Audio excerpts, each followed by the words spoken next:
Majority Report with Sam Seder. The destiny of America is always safer in the hands of the people than in the conference rooms of any elite. Sam Seder. They are unanimous in their hate for me, and I welcome their hatred. We must guard against the acquisition of unwarranted influence, whether sought or unsought, by the military-industrial complex. The Majority Report with Sam Seder. Ever get the feeling you've been cheated?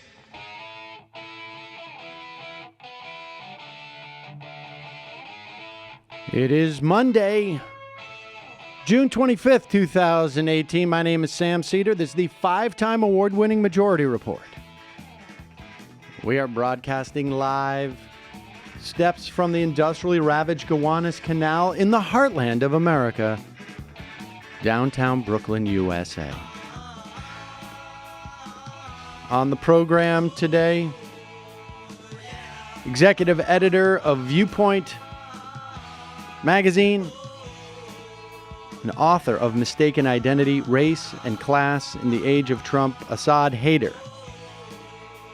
Meanwhile, more than 2,000 children remain separated from their parents. But the real travesty, Sarah Sanders can't get a table at her favorite restaurant. And as Trump claims to have gutted the ACA, Republicans fear the coming massive ACA premium spikes. Meanwhile, Mad Dog Mattis in the Mad Dog house. Secretary of Defense wasn't even briefed on our new Space Force.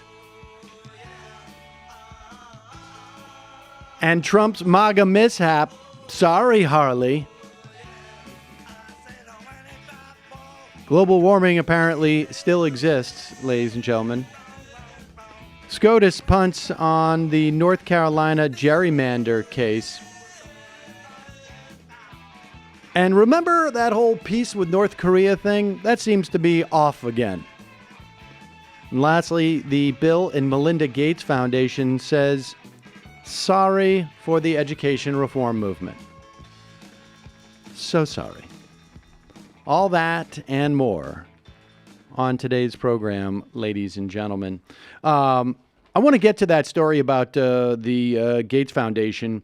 It will receive virtually no attention in really anywhere, for that matter. About,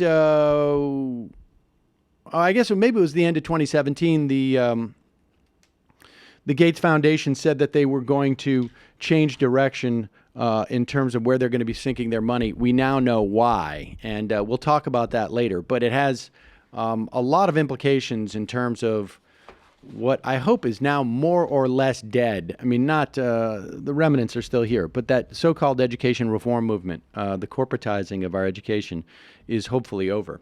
But speaking of corporations, hey, do you guys remember way back in February of 2017, we were going to MAGA? We were all so excited about MAGA, right? We're going to make America great again by dealing with, some of its greatest companies and some of the steelworkers and all this. Let's go back in time, shall we? To February of 2017, and this is Donald Trump, the relatively newly minted president. Well, I guess he was he was newly minted at a meeting with a bunch of American businesses and some, I think, unions, in fact. Wherever I go, whenever there's a motorcycle group, oftentimes it's a Harley, and the sound of that Harley is a little different, I have to tell you. It's really good. So thank you, Harley Davidson, for building things in America. I think you're going to even expand. I know your business is now doing very well, and there's a lot of spirit right now in the country that you weren't having so much in the last number of months that you have right now. You see what's happening. I'm especially honored to welcome the steel workers and the machinists to the White House. Who's a steel worker here? You're all steel workers, essentially, right? Yeah, that's good. So thank you for building in America. I know that's going to expand because of the spirit that is in this country now that wasn't here a couple of months ago when, the black guy was still president. Fun to look back on that moment as today, as the Financial Times reports that Harley-Davidson said it will shift production of its EU-bound motorcycles away from its U.S.-based manufacturing sites as a result of Brussels' decision to retaliate in kind against Washington's tariffs on imported steel and aluminum. The famed maker of motorcycles said the financial impact of the EU tariffs would be up to $100 million per year. That makes the Milwaukee-based manufacturer one of the first U.S. companies to detail the financial impact of the escalating trade tensions between Washington and its allies.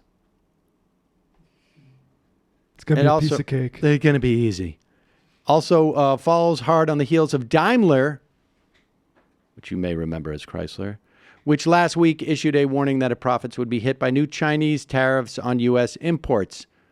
Harley-Davidson believes the tremendous cost increase, if passed on to its dealers and retail customers, would have an immediate and lasting detrimental impact to its businesses in the region, reducing customer access to Harley-Davidson products, et cetera, the group said in a filing on Monday morning. So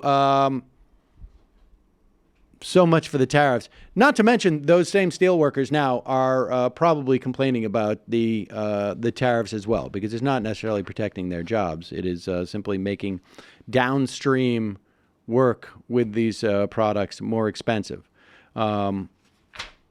MAGA. Making deals left and right. I'm making deals all over the place. Folks, I know because you listen to this program, you like being up on what's going on, right? So when I'm not listening to podcasts, which actually, to be honest with you, I don't do that often. I go through stages, but particularly when I have a little bit of downtime, I'm reading magazines, and I do it on my Texture app. As you know, I have a soft spot for Family Handyman, but I also catch up on my Wired, my New Yorker, sometimes Sports Illustrated, all of it available on Texture and more. Texture is the magazine app. It offers more than 200 of the best magazines all in one place, all at one time. You get complete issues, you get back issues. Anytime, anywhere, all in one app. Stay connected to the biggest and best stories today with Texture. As you know, I've talked about Texture many times. When I travel, that's basically what I do. That's the way I catch up on my magazines. I create my own magazines so I can learn about how, the best way to do trim work on Family Handyman, and then read a New Yorker article. Shop tips. You gotta have the be shop. an interesting magazine if it was a physical one, curated like that. Just some politics and some. Yeah, I suppose you could hire somebody to glue it all together for you, but unlikely. Here's the deal. You can start a 7-day free trial by going to texture.com/majority. Why wait to start reading the latest issues of your favorite magazines? Try Texture for free at texture.com/majority. That's texture.com/majority. Start your free trial today. Also, folks who have listened to this program for any extended period of time know that I have been a Blue Apron customer since, before they started advertising in this program. The Blue Apron meal this week was some type of Chinese chicken salad that I had, and it was fantastic. And I was lucky because my daughter was not home, so I got to eat most of it. You can enjoy unforgettable meals inspired by the vibrant cooking of the Mediterranean, like seared salmon and spicy orange salsa, centered around fruits, veggies, lean meats, plenty of olive oil. These recipes are deliciously nutritious. We had fish tacos the other day. With incredible ingredients, chef-designed recipes, Blue Apron lets you see the power of what food can do. Blue Apron delivers farm-fresh ingredients, step-by-step recipes to your door. The menu changes every week based on what's in season and is designed by Blue Apron's in-house culinary team. They offer 3 plans: the 2-person meal plan, the family meal plan, and the wine plan. I can tell you, folks, we get 2 family meals per week, and it's great. Home-cooked meal for certainly less than ordering in even Chinese. And great meals, food that I've never tried before. There's some stuff that I still, like when I think about it, there was some like Chinese noodle thing that I can't get out of my head. And that was, we have it like, I don't know, it comes back around every 3 or 4 months. I keep saying I'm going to make it myself. I don't do it. The man knows food, people. There you go. You get, check out this week's menu and get your first 3 meals free at blueapron.com/majority. That's blueapron.com/majority. Get your first 3 meals free. Blue Apron. It's a better way to cook. And then, of course, after you've eaten, what are you going to do? You got to brush your teeth. One of the things I've also noticed on some of these dating apps, dental hygiene, extremely important. And I have always now have a tremendous amount of confidence about this because I've been on my dental hygiene kick now for 2.5 years. And the fact is that most of you are brushing your teeth wrong. You're not doing it for long enough, and you don't change your brush properly. You got to change your brush every 3 months. But if you don't have an electric toothbrush, I can tell you this, my general practitioner doctor, I went for my annual, he's like, electric toothbrush? Yes, I do, of course. Most brands focus on selling flashy gimmicks rather than better brushing, but not Quip. Quip is an electric toothbrush that costs a fraction of the bulkier brushes and packs the right amount of vibrations to clean your teeth. The built-in timer, the guiding pulses help you clean for the full dentist recommended 2 minutes. Quip's subscription is built for your health. It delivers new brush heads every 3 months for just $5. That includes free shipping worldwide. Also comes with a suction mount that unsticks. You use it as a cover for travel. That's the thing that's amazing about Quip. It's the first electric toothbrush you can actually genuinely travel with. Everyone loves Quip. They were on Oprah's O list. They were named Time's Best Inventions. They were on the SAM list, which I just came up with. It's the first subscription electric toothbrush accepted by the American Dental Association. They're even backed by a network of over 20,000 dentists and hygienists, hundreds of thousands of happy brushers. Quip starts at just $25, and if you go to getquip.com/majority right now, you'll get your first refill pack free with a Quip electric toothbrush. That's your first refill pack free at getquip.com/majority, spelled GETQUIP.com/majority. All right, we're going to take a quick break, and we're going to talk to Asad Haider about mistaken identity. Folks, just a reminder, this program relies on its members for its support. When you become a member at jointhemajorityreport.com, you get extra content every day, almost every day. I don't think tomorrow we're going to have that. And you get commercial-free listening, and you are supporting the show on a daily basis. JoinTheMajorityReport.com. All right, quick break. Right back with Asad Haider.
We are back. Sam Seder on the Majority Report on the phone. It is a pleasure to welcome to the program the founding editor of Viewpoint Magazine, the author of Mistaken Identity, Race and Class in the Age of Trump, Asad Haider. Welcome to the program, Asad. Thanks for having me. So let's start with, I guess, the most obvious question. What do we mean when we say identity politics? Well, that's a great question, and it's a very complicated one because you find that everyone who uses the word brings a different meaning to it, and sometimes they bring 2 or 3 different meanings to it within the same think piece or declaration or whatever. So what I do basically in the book is look at 2 moments historically, and the first is in 1977 when the term really appears for the first time. And it's put forth by the Combahee River Collective, which is a group of radical black feminists who say that, look, we've been in coalitions, we've been working in social movements like the Black Liberation Movement, the feminist movement, and the labor movement, and we find that all of them are based on these exclusionary identities. In the feminist movement, there's an assumption that women are white. In the Black Liberation Movement, an assumption that black people are men. And in the labor movement, an assumption that workers are white males. And so their idea was that identity politics was about asserting their own identities as black women and organizing autonomously, and that by doing that, they could disrupt these kinds of exclusionary identities that had existed in these movements. And on that basis, they could engage in actual kind of coalition work, which would challenge all of the structures of oppression that characterize the society. So that was the origin point. Well, let me just ask you. I'm sorry. Before you go to the after the origin point, what was their theory that would disrupt those existing groups that were exclusionary in nature? Well, the idea was that these different forms of oppression, they say, are interlocking: racism, sexism, class. And so the fact that they were located at the kind of intersection of these different forms of oppression meant that if they were trying to overcome their own oppression, it would necessarily mean attacking all of the different forms of oppression that are experienced by other people. And so that's why they say famously in their statement that if black women become free, then everyone has to become free. And is that a function because of where they're situated in society? Would the same argument be made for if white women became free? Well, what they're coming out of is the experience in various feminist organizations in which white women, due to the fact that they weren't also subject to the relationships that come out of racism, they tended to be the leadership, they tended to represent what the movement's interests supposedly were, and they didn't always align with what the interests of black women were. And so in the feminist movement, there was this division, and they were trying to point that out. No, but I guess what I'm saying is that was that perspective that they had on identity politics, was it unique to where they were as black women, as black gay women situated? Like we're the canaries, and if we're okay in the mine, then everybody will be okay in the mine. I think it was really specific to their situation and their experience, and to their experience in political movements. I don't think, that they meant something totally general about everybody's identity. Okay. They were talking really specifically about their experience, and that's because they were really thinking politically. They were thinking on the basis of their experience in movements and how they could move forward to build a more inclusive and radical movement. Okay. Yeah, so then I go from there to looking basically at the 2016 primaries, because that's a point at which the discussion of identity politics really resurges and enters into the mainstream. I mean, in the 80s and 90s, it was discussed in some ways, but usually sort of intra-left debates or academic debates. And at this point, we see it discussed on the news on a daily basis now. And now the meanings are really different. And I think it really arose as a response to the sort of challenge that social movements have made in the past few years to the status quo of liberal politics. And that became expressed within the political parties in the form of the Bernie Sanders campaign as a challenge to the kind of hegemony of the Democratic Party elites. And at that point, identity politics became a way of arguing against any form of politics that challenged economic inequality in this country. And so my book is looking at the instability of this term and how, on the one hand, at one point at its origins, it was about making a more radical, more inclusive kind of movement, and that now it becomes a source of division and of expelling one kind of political program. So is it, I mean, in terms of its use, because, I mean, I see it used in all quarters, right? And I see it used both, I guess maybe the classic case relative to the campaign, and this actually happened after the campaign, was Jennifer Palmieri, who was I think she was the communications director for Clinton, and she was on, maybe it was Chuck Todd, saying that and I think it was about the Women's March, like, this is all, or it came off of that, like, this is all about, there's no ideology involved in this. It's just about, I think she said, like, it's about identity. And yeah, she said in response to basically anti-Trump protests, she said, look, you're wrong to look at these crowds and think this means everyone wants $15 an hour. Okay, sort of referring to the Fight for 15 campaign. And she says, these big crowds don't mean that we should move to the left. It's all about identity on our side now. So, I mean, that's a very clear way that the language of identity was being used to challenge the idea that we could have a different kind of politics that really addresses economic inequality and addresses the fact that politicians serve ruling class interests.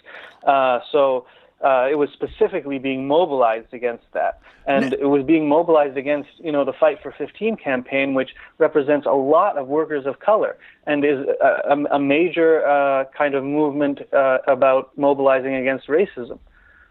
All right. So, I mean, and I think, like, to me, that's a fairly, like, naked reinterpretation of something. Like, we saw it with, like, a la, the no labels movement, or the, maybe even see it with, like, the civility and stuff like that. But I see identity politics also used by the right. I mean, usually in incoherent ways. But yet it is, there's a best-selling author who is, drawing crowds all around the country, arguing against, identity politics in some way.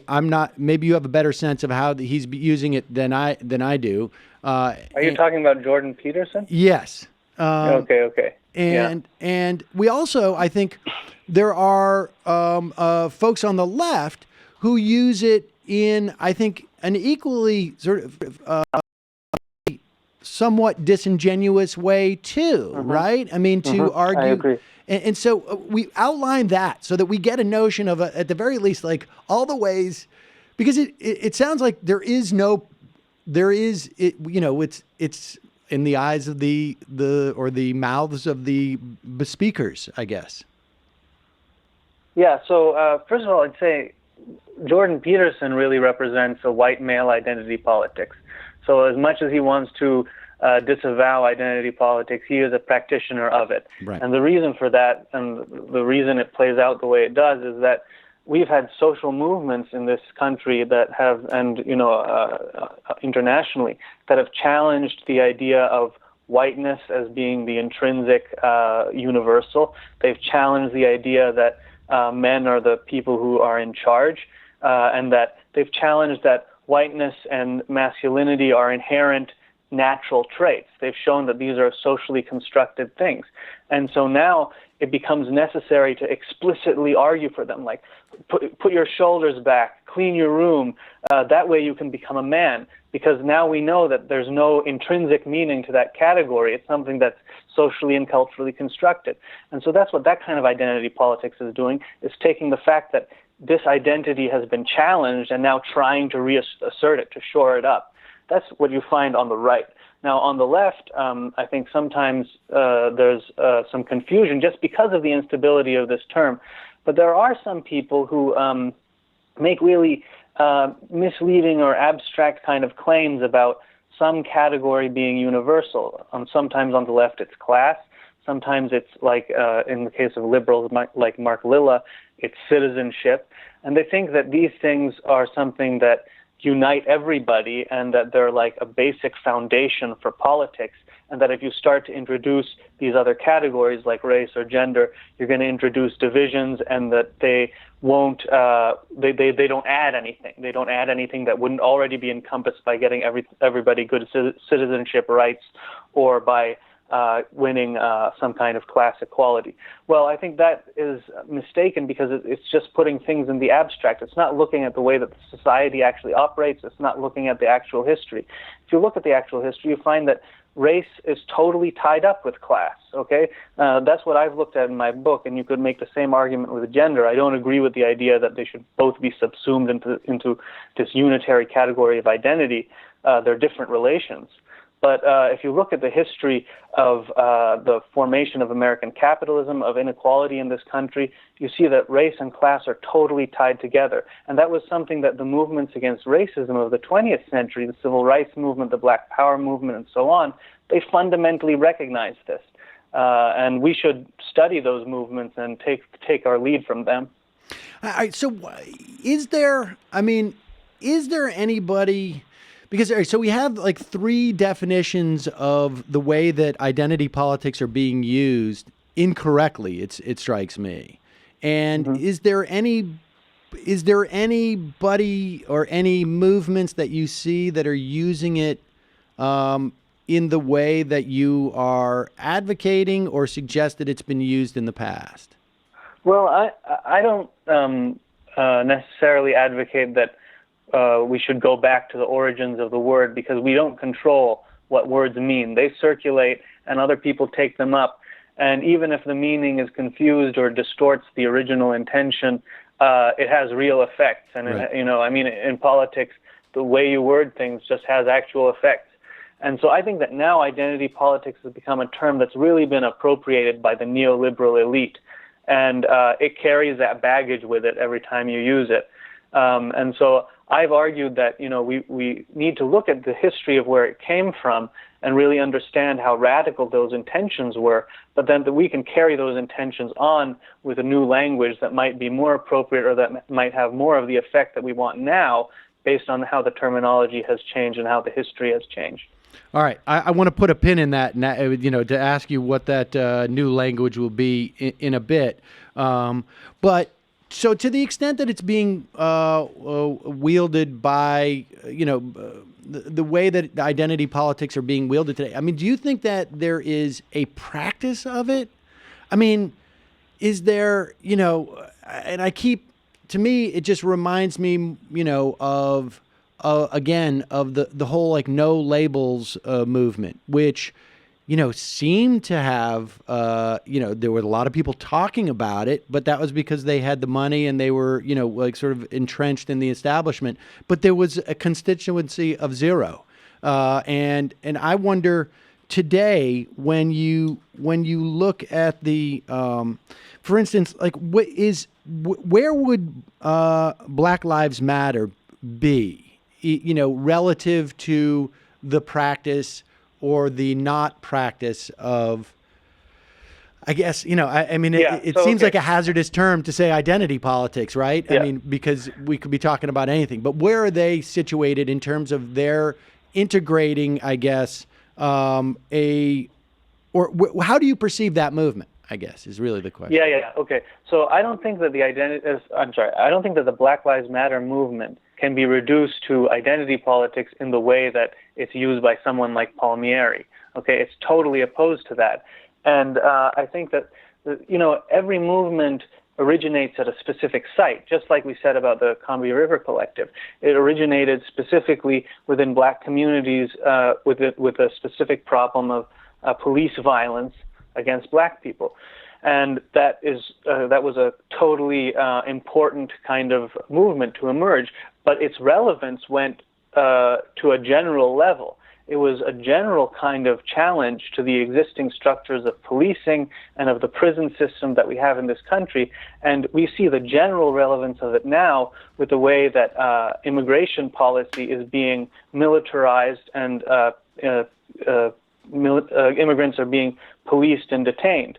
I think we see how that goes beyond just something that's about one identity. It's something that opens up a practice of coalition so that you can challenge the oppression of everyone.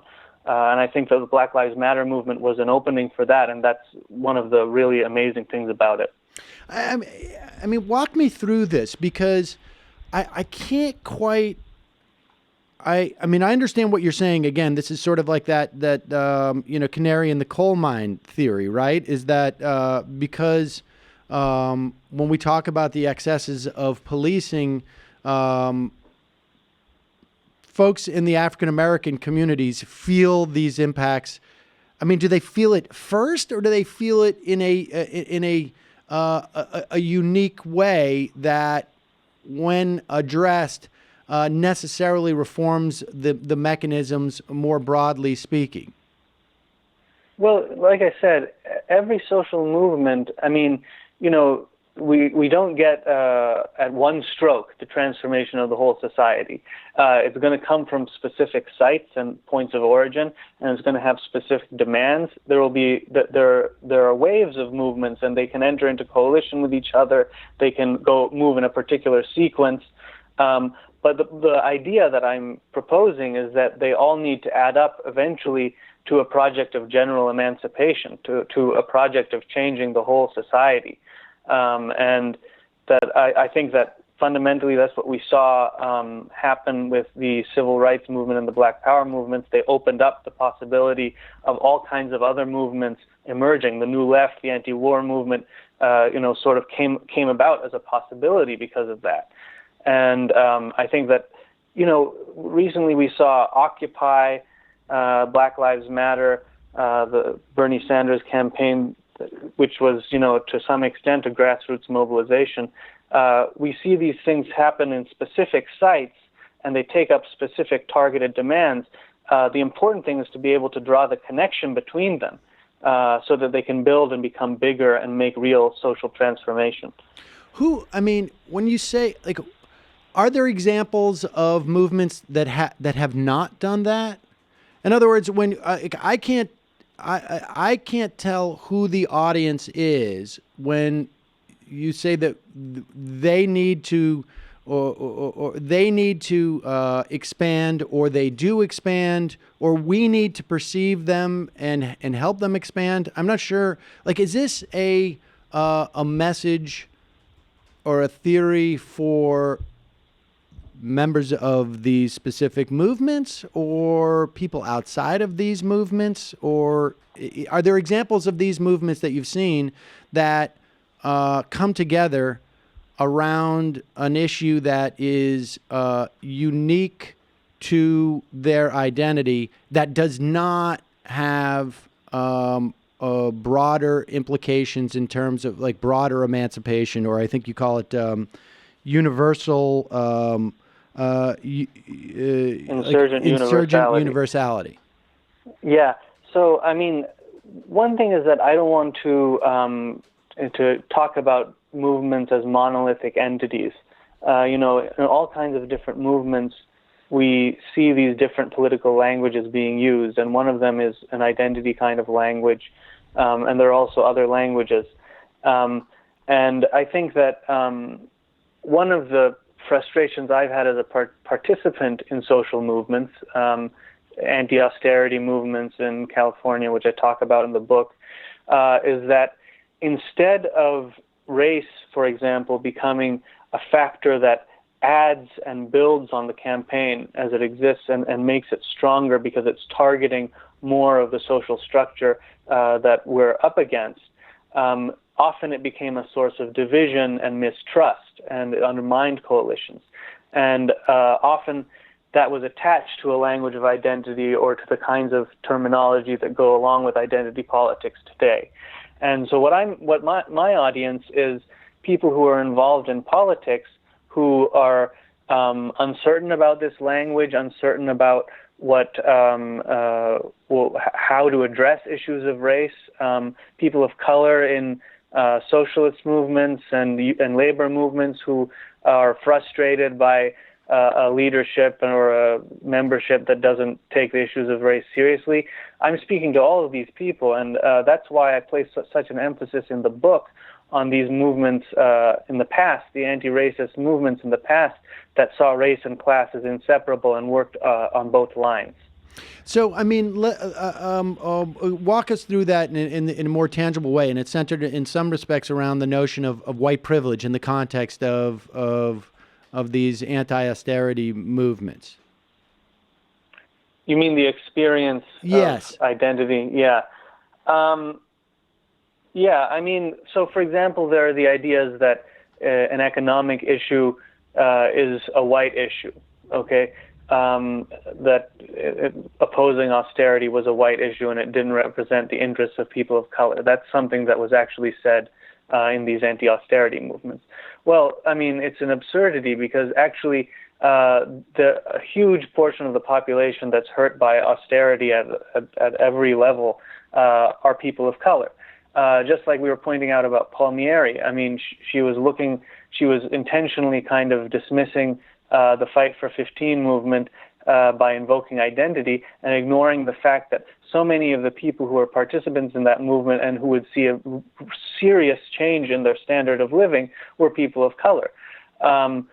So that was one reductive kind of understanding of identity that really made it impossible to talk about what kinds of demands we would put forward. The demands then, we would have endless 7-hour meetings in which people were talking about, have we included everything in this list, rather than saying, some demands represent all of us in different ways and we can make strategic decisions about what to put forward. Instead, it became a moral discussion about, well, if you left this group out, are you claiming to speak for this group, etc. And that language, I think, doesn't actually serve the cause of fighting racism effectively. But I mean, if we're talking in the context of an austerity movement, right, or anti-austerity movement, isn't the dilemma in some respects that in one way we can say, okay, if we reform the carceral state and policing in such a way that black people are not subject to being policed by police in the way that they are, as opposed to in many respects white people, right? And that the theory that if in pursuit of justice for black people in respect to the police in the carceral state, that it's going to reform it for everybody. How does an anti-austerity movement have that same ability to fix things for people who are black, let's say, because maybe there's not going to be the rollback in education spending and in a successful anti-austerity move. Maybe there's going to be more investment, broadly speaking, in infrastructure and whatnot. But the way that money gets doled out is still subject. Even if I could show you on paper the austerity has been defeated, that more money's being spent, that there are no cutbacks, the reality is the way that those expenditures are doled out, the lived experience of people who may get some relief from the rollback in austerity measures is still unaddressed. Right? Like they're still putting, there's still, there's still lead in my water, or there's still, the money was not necessarily distributed to me because I don't have the political, the political representation that maybe white people do in that city or state or whatever. I mean, how? That's absolutely true, and that's why,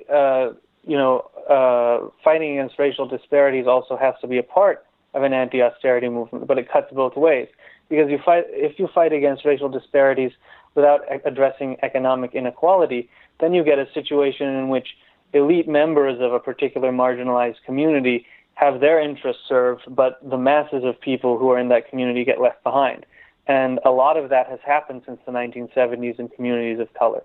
And so this is really a question of you have to address this problem in both directions. I mean, yeah. Talk a little bit about those examples, because you have some examples of that in your book, and in some respects, it reminds me of a joke that Mark Maron told back when we were at Air America in the roll up to the 2008 election, that the black people are going to have this historic opportunity to be screwed over by one of their own, or something to that effect.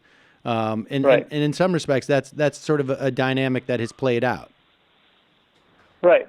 Yeah. I mean, the fact that Black Lives Matter arose during the Obama years gives you an illustration of how the fact that when you get the rise of a political elite, it was a huge turning point to have a black president, but the fact that a black individual from the political elite became a president did not change the fact that most people who were living in black working class communities were dealing with the constant, practically military occupation by the police force.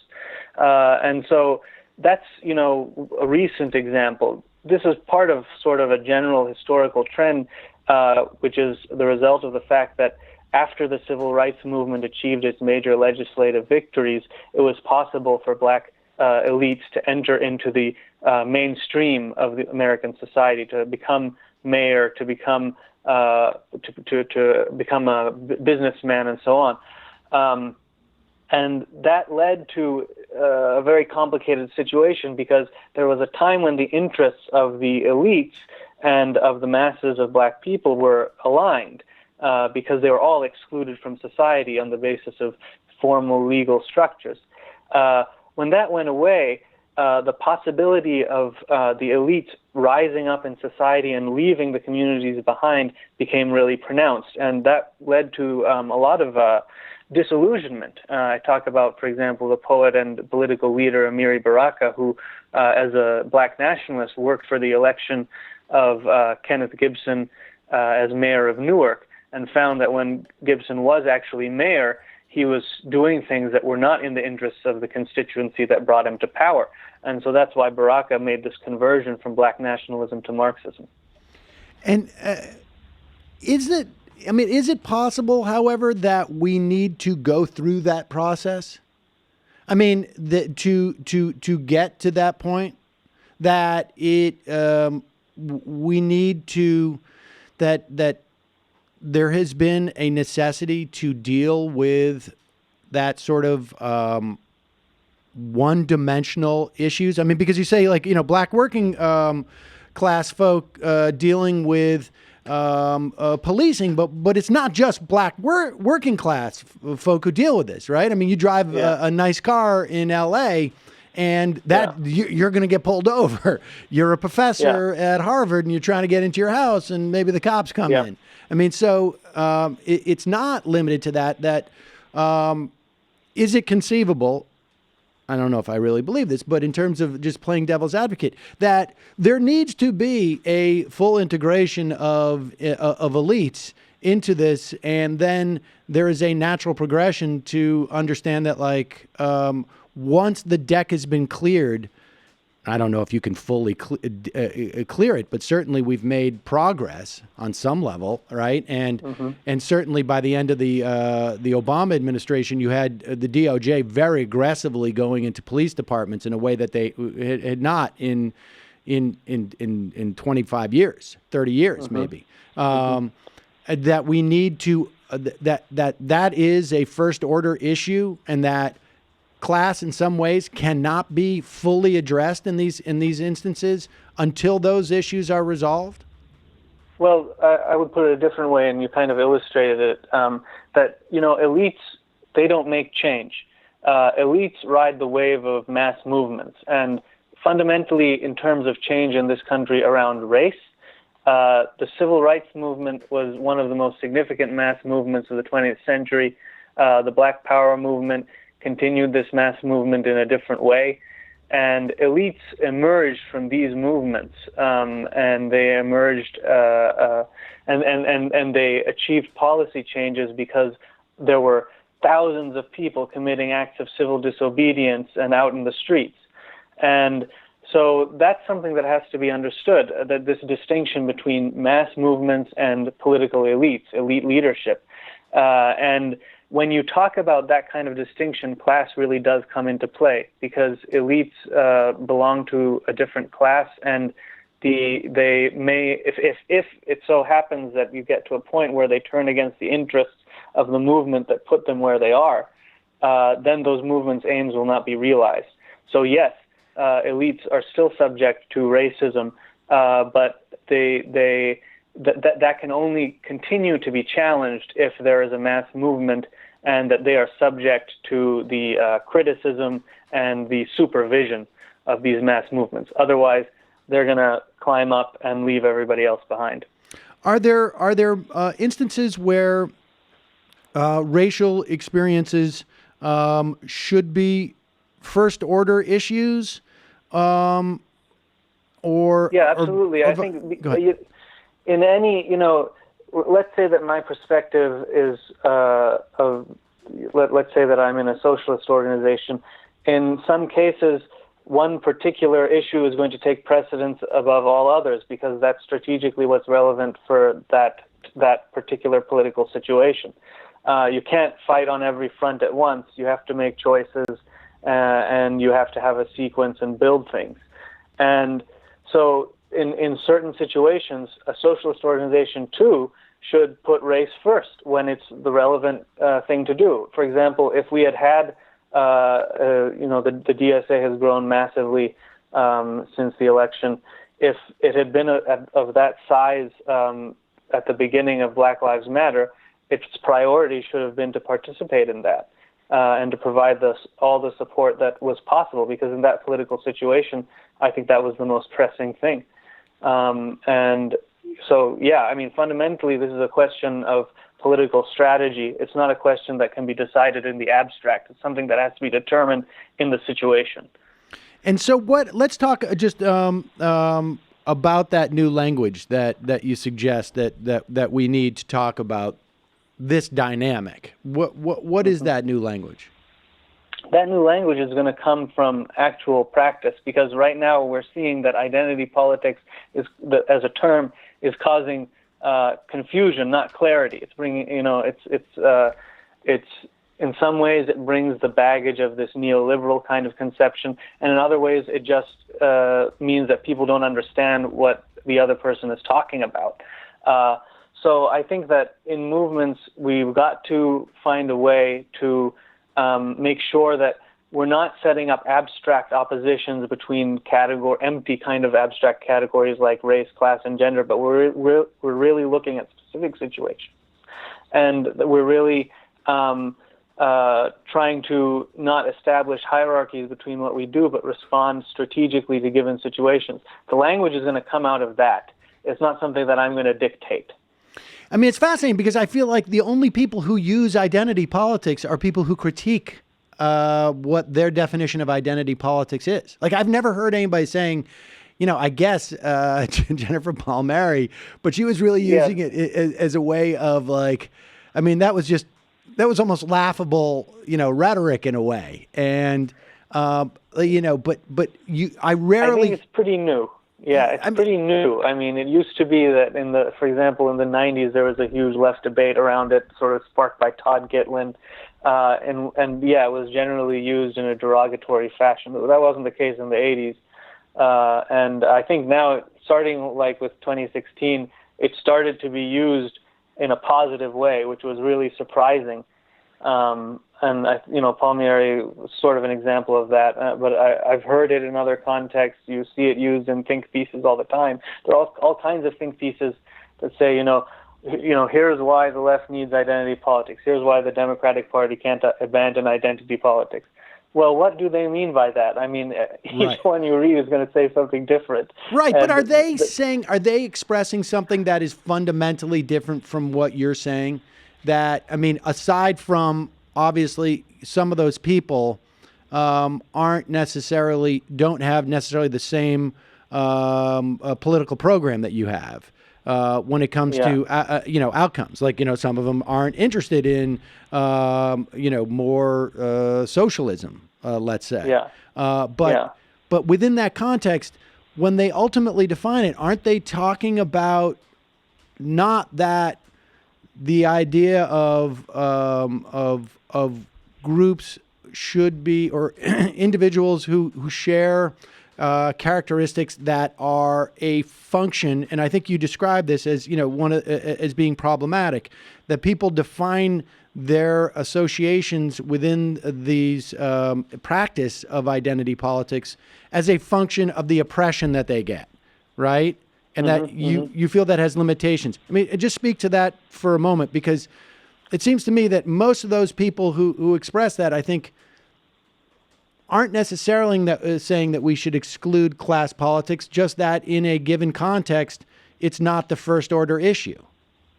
Well, I mean, first of all, I would say that for many years, because of the specific kind of politics that we have in the U.S., class politics has actually been seriously neglected in the past several years. I mean, in the past couple decades at least. And that's something that it's urgent to change that. And if you use the language of identity politics to say that class politics is overemphasized, you're living on a different planet from me, because I see an extreme polarization of wealth in this country, and I see a left that is frequently unwilling to address that or tackle it directly. So that would be one point I would make.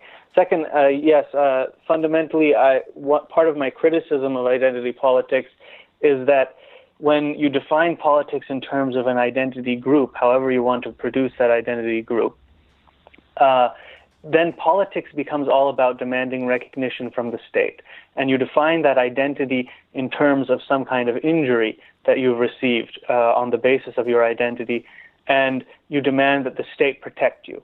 Okay? This is a politics which comes out of victimhood. And now I'm not saying that victims should pull themselves up by their bootstraps, or that the victimization isn't real. What I'm saying is that we shouldn't accept that logic which says that all we can do politically is ask for protection from the state. We shouldn't just conceive of ourselves as victims, but as active agents in making politics and in making change. And that can be something which is about fighting racism. It's not setting up an opposition between race and class. It's about setting up an opposition between the kind of politics that is stuck in that kind of asking elites for change, or the kind of politics which is about organizing ourselves. Asad Haider, the book is Mistaken Identity, Race and Class in the Age of Trump. Thanks so much for your time today. I really appreciate it. Thank you. All right, folks. Going to take a quick break and head into the fun half in a moment, wherein we will take your phone calls. And I want to read this one email, because this came up in the fun half a couple of days ago. We had a gentleman call in who was very upset about a video that we did about a year ago, when a younger man called in, and his name was, what was it, Scott Connor, or the guy from Terminator called in, and wanted to further the argument that had been gaining a lot of traction because of Sam Harris platforming Charles Murray again, about IQ. And this older gentleman said there were 51 or 52 scientists who came out with a letter that said that they supported some findings in the bell curve. In the bell curve. Probably the non-controversial ones. Very possibly, right? But who knows? And it was suggested to him that, to the extent that IQ shows anything, it's clear that in the same way, if you plant two seeds, they will reach their potential. You can only measure them reaching their potential if they are similarly situated in terms of environmental impact. How much water they get, how much sun they get, how much are they subjected to toxins, et cetera, et cetera. And it was argued that people weren't dramatically different in terms of that metaphor. Well, I received an email from Patrick, who is from Utah. Don't know how much he wants me to reveal. I'm responding to a caller who attempted to assert that certain races were of lower intelligence. I am a board-certified neuropsychologist, and I have literally given thousands of IQ tests over the last 3 decades. So, I don't know. Take it for what you want. I mean, a guy who's given thousands of IQ tests over the last 3 decades, who's certified by a board of neuropsychology, or that dude who called in and remembered that 51 scientists had sent a letter. Everyone who is properly trained in IQ testing is aware that IQ tests have strong cultural biases that can affect results. Specifically, IQ tests are designed to determine how well someone is functioning within a particular environment.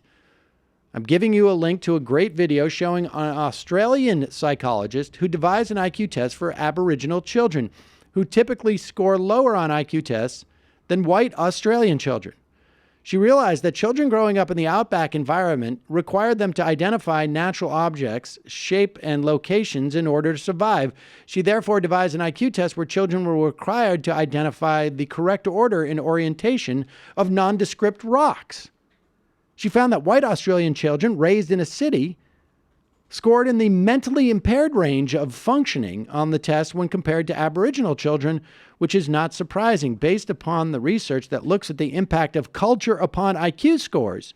The differences in IQ between races, as described in the bell curve, simply suggest that African American children in those studies were not properly prepared for the environment that the IQ test was evaluating. The main clinical purpose for IQ testing is to identify children who need additional support and interventions. And then he include the link, which we'll put up there. Yeah, send it over. But the point being that not only is intelligence in and of itself, if you could measure that in a vacuum, a function of environmental factors and not just physical environmental factors, but all sorts of environmental factors, that we don't have really a way of testing intelligence in a vacuum, that it is all contextualized as to what specific things we're testing it against. Like, you know, in a soccer game, it is you measure how many goals a team got. You don't measure how many touchdowns. You can't. It's not relevant. You have to have a maybe you don't have to, but when you attempt to exert a specific measure for intelligence, it is contextualized in and of itself. It's narrowly defined. City kids don't know as much about farm animals as kids who live on a farm. Kids who live on a farm don't know as much about subways or, sidewalks. Maybe Michael Jordan was making a roundabout point about this when he went to prove whether he could play baseball as good just automatically as he played basketball. There you go. They also did, Michael did a great episode of his show about this, and I forget who he had on. Was it a scientist? Yeah, we talked about that dude, and it was his theory about I can't remember, his name escapes me for the moment, but Turkheimer, whose theory that essentially, you can measure the IQ of people who do not have the same essentially environmental detriment, did not grow up with the same environmental obstacles. That genetics play a larger part if that tree can grow in an environment that is not in any way an obstacle to its growing. Not too dry, not too wet, not too toxic. Yeah, and he also debunked the idea that IQ is a static trait in a person. And actually what he found out was that the most increase in IQ, like if you test rich children like a few years apart, their IQ doesn't change that much no matter what you do.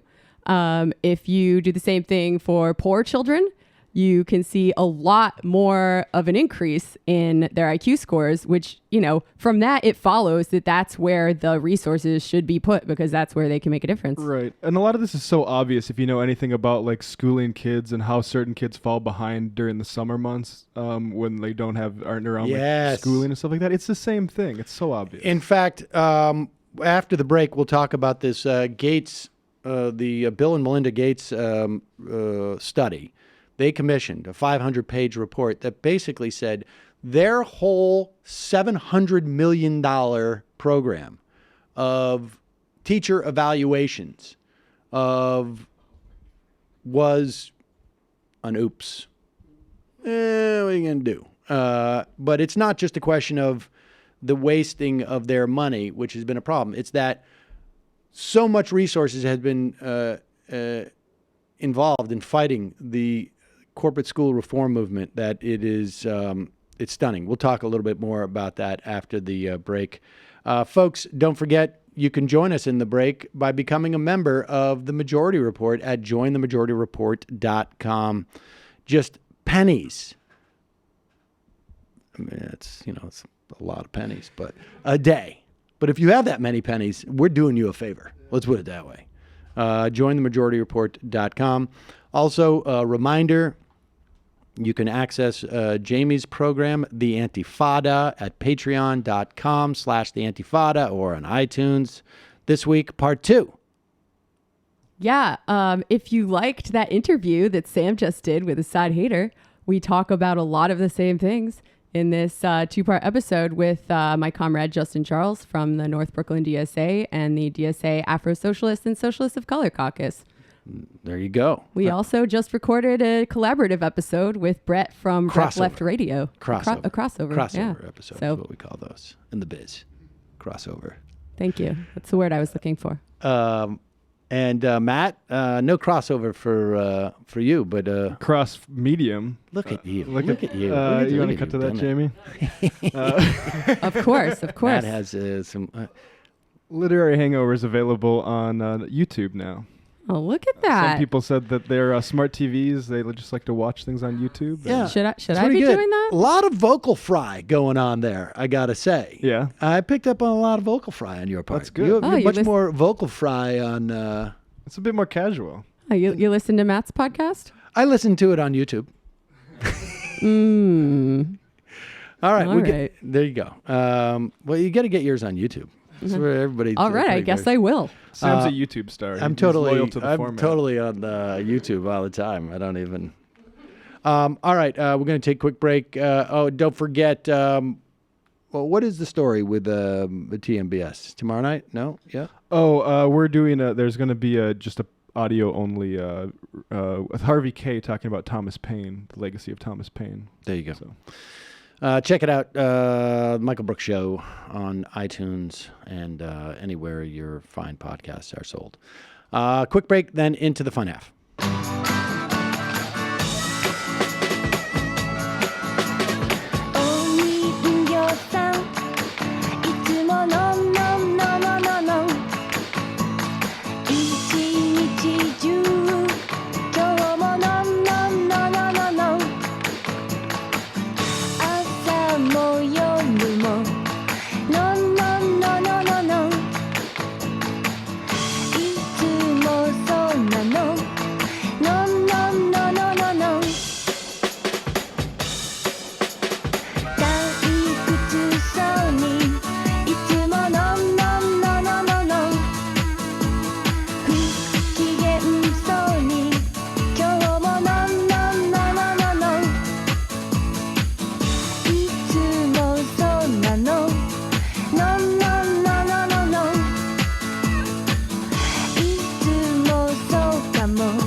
too much work on myself, ladies and gentlemen.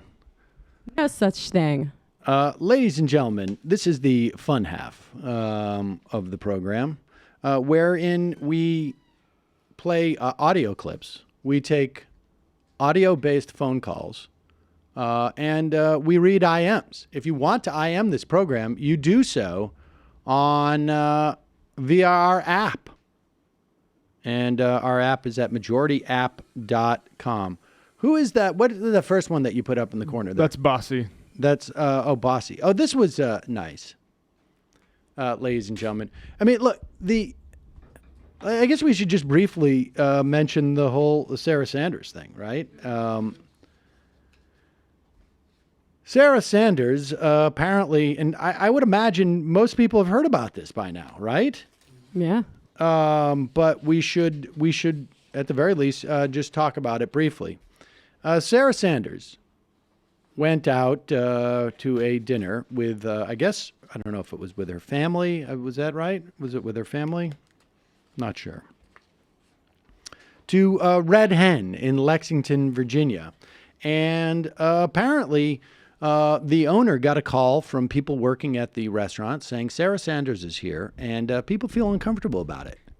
And so she came down to the restaurant and went up to Sarah Sanders and said, listen, I'm sorry, we have people here who are, we have a wide variety of folks who work here, and we don't feel comfortable serving you because she said, I explained that the restaurant has certain standards that I feel it has to uphold, such as honesty and compassion and cooperation.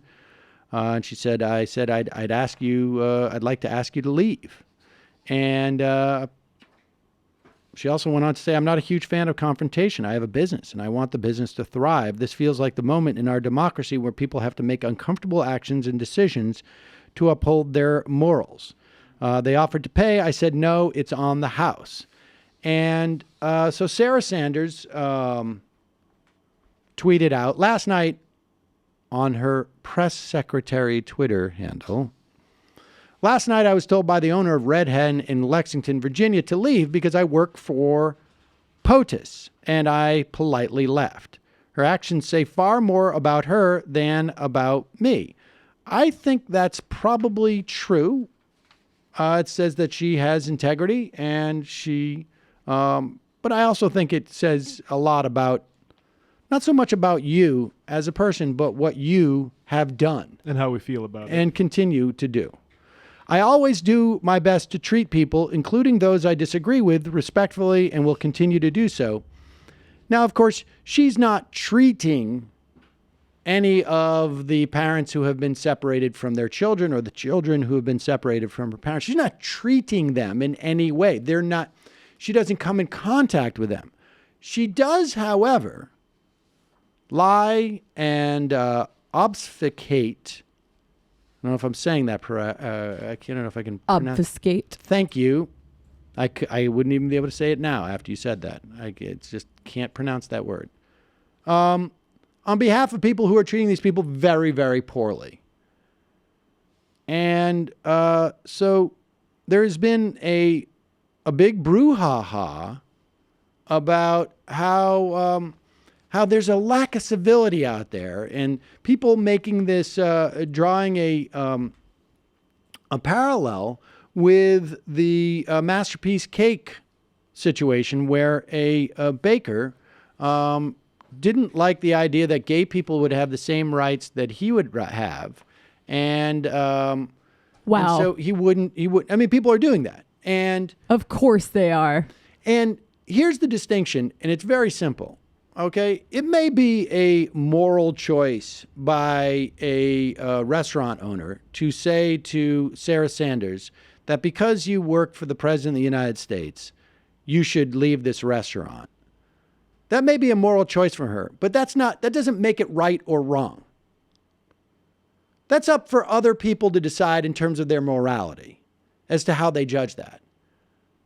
The issue in the Masterpiece Cake situation is that gay people because of the history in this country of gay people not having the same rights as other people, Colorado decided to make it, to formulate a statute that says that you cannot treat them differently if you are a commercial enterprise.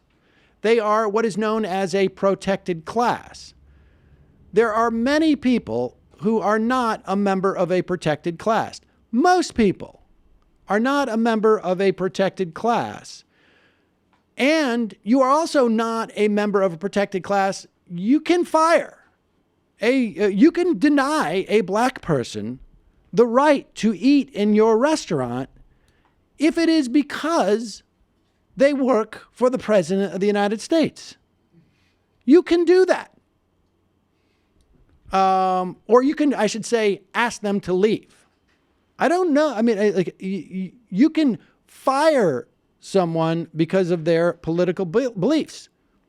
Now, if you want to argue that that should not be allowed, I'm interested in that, what you have to say. You can say, I'm not going to rent to you because you work for the President of the United States. You could say to someone, I'm not going to rent to you because you work for Planned Parenthood. That is actually legal. But you cannot deny someone service based upon certain attributes that they have that are enumerated either in federal or state law. And that's the difference right there. And so, all the whining. And I would also say, to address like the worries about civility, like, are you effing kidding me? Are you kidding me that this is just silliness. And the idea that it's not strategic in some way, the number of voters who will decide to go to the polls because Sarah Sanders was not able to eat at the Red Hen in Virginia, I would say is somewhere around 0. So from a strategic standpoint, there's a lot of and I'm open to that argument, but I'm sorry, I just don't think it's the case. I don't think there is enough aggrievement involved in Sarah Sanders not being able to eat. She's not a hero on the right. She's not, she's just simply not. No, like I said before, Sarah Sanders and Kristen Nielsen, these people aren't Milo. Like, they don't feed off of people's hatred for them. They really just want to do their shitty jobs and live their lives in peace. And we shouldn't let them. Right, exactly. And I would say, like, the concern that it's going to mobilize people on the right to go vote for Donald Trump, I just think is silly. Like, first off, the only way that you would get that is if it was basically a white male, maybe a military person. Honestly, like, that's just the nature of the conservative movement. They're just not going to get up in arms about Sarah Sanders being mistreated. And, maybe Melania Trump, which is why maybe they threw her out there with that shirt. But I don't even think that has any lasting. It's just not happening. There's just not a lot of people out there. Now, they're going to talk about it, but it's just not going to motivate them enough. I'm sorry. They're going to talk about it the way they talked about Kanye joining forces with right, them. Exactly. Which is already blown over at this point, right? Like, he's already on to Adam Curtis now. Exactly. But an interesting side note, because we're having so much discussion of the rule of law in this country when it comes to the misdemeanor charges that have led to thousands of parents being separated from thousands of children. According to Walter Schaub, who is the former chief ethics officer in our government, using her official account to talk about this is a clear violation of 5 CFR. I believe that is the something federal record, 2635.702A. It's the same as if an ATF agent pulled out his badge when a restaurant tried to throw him or her out. So hopefully we'll see charges pressed against her. And perhaps, I hope it would be horrible, but if she's held for any period of time, the kids obviously need to be taken away. Mm-hmm. Lock her up. I was talking about this with Sean yesterday too. Like it's funny how she thinks she can even eat in a restaurant right now and not be getting some extra ingredients in her burrito. That's right. So maybe it's for the best, Sarah. And let me just add this heartwarming tale that protesters confronted Florida Attorney General Pam Bondi at a showing of a documentary about children's TV host Fred Rogers. Is this video of it? Here is video of Pam Bondi. Now, this is not an instance where she was asked to leave by the owners of the theater. It was where everybody else in the theater decided it's uncomfortable for you to be here. You're ruining Mr. Rogers. You're ruining Mr. Rogers. Mr. Rogers would hate you. Is nothing sacred?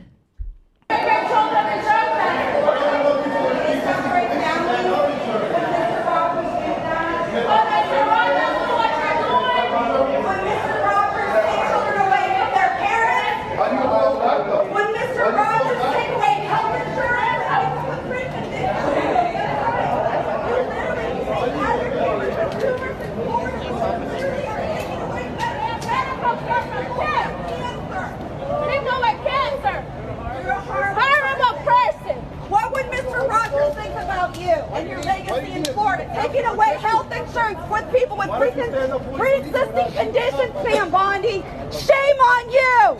Shame on you! She'll have to wait for that one to come out on iTunes or on Netflix, I think. Sadly, I'm sorry. I just like You make choices, and this is all. She didn't have to leave. There's officers there. She could have stayed, but she didn't because people didn't want her around. And there was a time where people would say on the right that folks need to take personal responsibility. And I'm sorry, if you're doing something that's causing people to react that way, and you're a public official, you need to take personal responsibility, right? Mm-hmm. I mean, you brought it about on yourself. So it's irresponsible to tell them they don't have to. In some ways, we really should be blaming Pam Bondi's parents. Yeah. Because they gave birth to her and obviously made her a bad person. And that's why this is happening. So it's really sort of the parents' fault. And it's just she gets caught up in it in many respects. It's a real shame. Yeah. And I've seen some calls from folks like Nancy Pelosi that we need to be more civil. So lame. Those on the other side of the aisle, like, give me a break. Come on. It really separates the wheat from the chaff here, much like during Charlottesville, I think, when lame. Some liberals were like cheering on the activists, saying like, yes, do everything you can to oppose these Nazis. And other ones are like, oh, let's not get ahead of ourselves here. People, everybody calm down. Speaking of Charlottesville, they're doing a rally in D.C. on the anniversary. I heard about that. They got a permit to do so. Oh, boy. I'm going to have to keep Sean from going to that. Oh, that is actually going to be... I would like to actually put a camera on you as you're trying to chase Sean away, trying to pull Sean back like a GoPro, like with a helmet. Jeez. I mean, he's going to go if he wants to. So I might as well go, too, with a GoPro. There you go. Pro. Let's play this one about where is the David Bossie. Do you remember David Bossie? David Bossie joined the is the president of Citizens United. He is was a former Trump deputy campaign manager. This guy built his career on attacking the Clintons. A real scummy type of guy. And I don't know. You decide.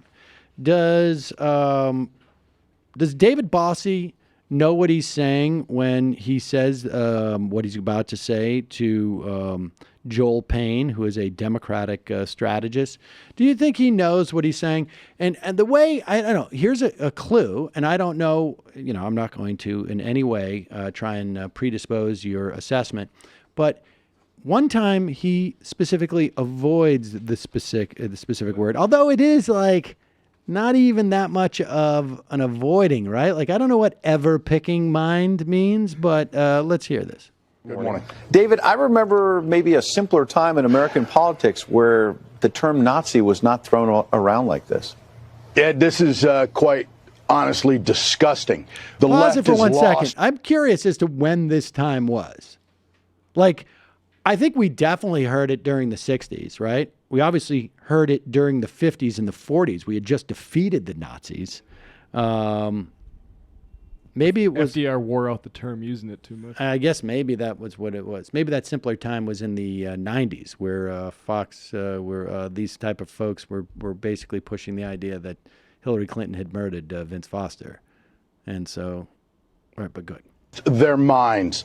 When you used to use the word Hitler in comparison in politics or Nazis in politics, you got run out of the public square, and you got run out for a reason. There's no place for it. You're demeaning what happened in World War II to the world and to the Jewish people. The Holocaust was real, and these people have lost their ever-picking minds. So they're ever-picking minds. And then a little bit later, I don't know what the word ever-picking means. What is he trying to say? Let's hear.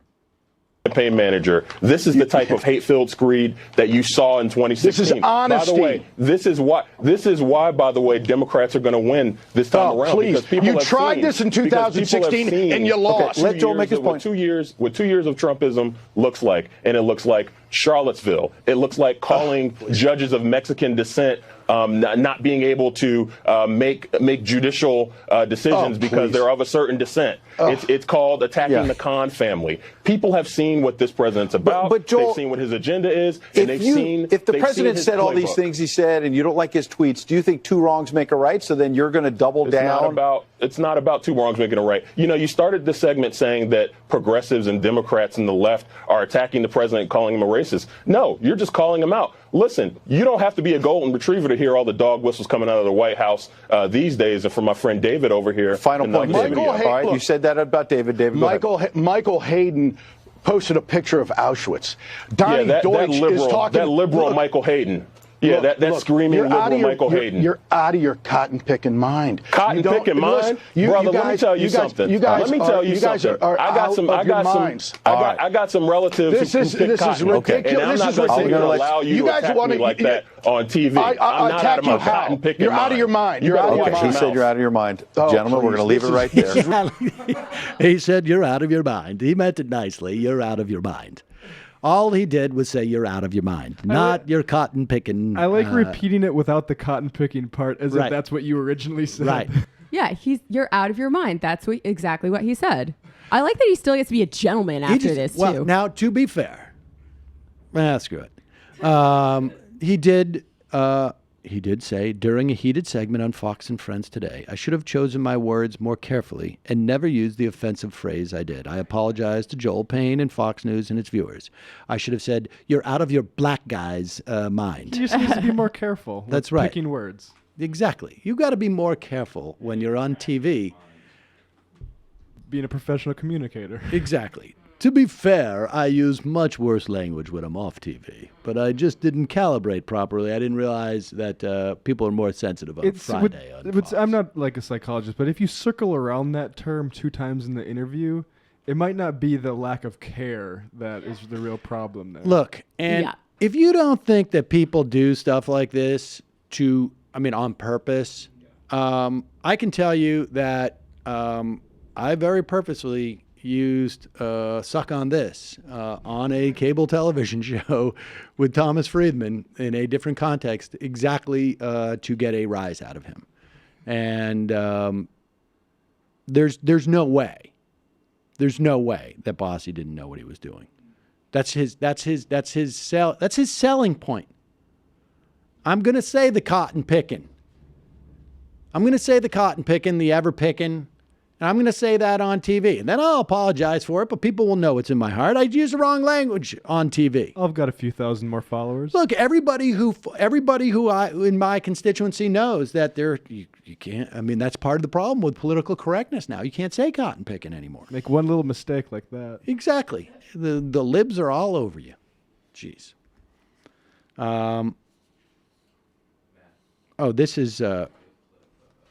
This is pretty good. Good for CNN. There was Amy Kremer, who apparently is she the Is she the head of Women for Trump? She was on CNN arguing that, look, this has been a longstanding policy to separate children from their parents. Even the Obama administration did it. Even the Obama administration. And you have, and I will say, like, there was like a real clear politics. I noticed there was a headline. Was, I can't find that now, darn it. But they had something that looked at, that really sort of twisted Jay Johnson's word. Now, this is not to forgive the Obama administration for what they did under immigration policies, but let's be accurate here. And they did a good job. Victor Blackwell on CNN interviewing Amy Kremer does a pretty good job of this. Here it is. Of zero tolerance that required families to be separated. Victor, you're wrong. Jay Johnson, the Department of Homeland Security under President Obama, said on Thursday that they were separating families, and they actually were asking Mexico to enforce their southern border. There were no families separated. That's not correct. That's not correct. The interview Victor was here. Victor, that's not correct. We'll Go read the transcript. The control room is watching this. We'll get the soundbite and we'll play it for the viewers. Okay. We will settle this one. All right. And here's Jay Johnson. There's no policy or practice, at least on my watch, to separate women, parents from their children. There might be individual cases of it? I'm sure, individual cases for reasons of health or safety. But we did not have that policy or practice, and it's not something I would have adopted. It's not something I would have permitted. Fact. Amy Kremer. Okay, well, I don't have the ability to pull up what I read, but I can, it happened.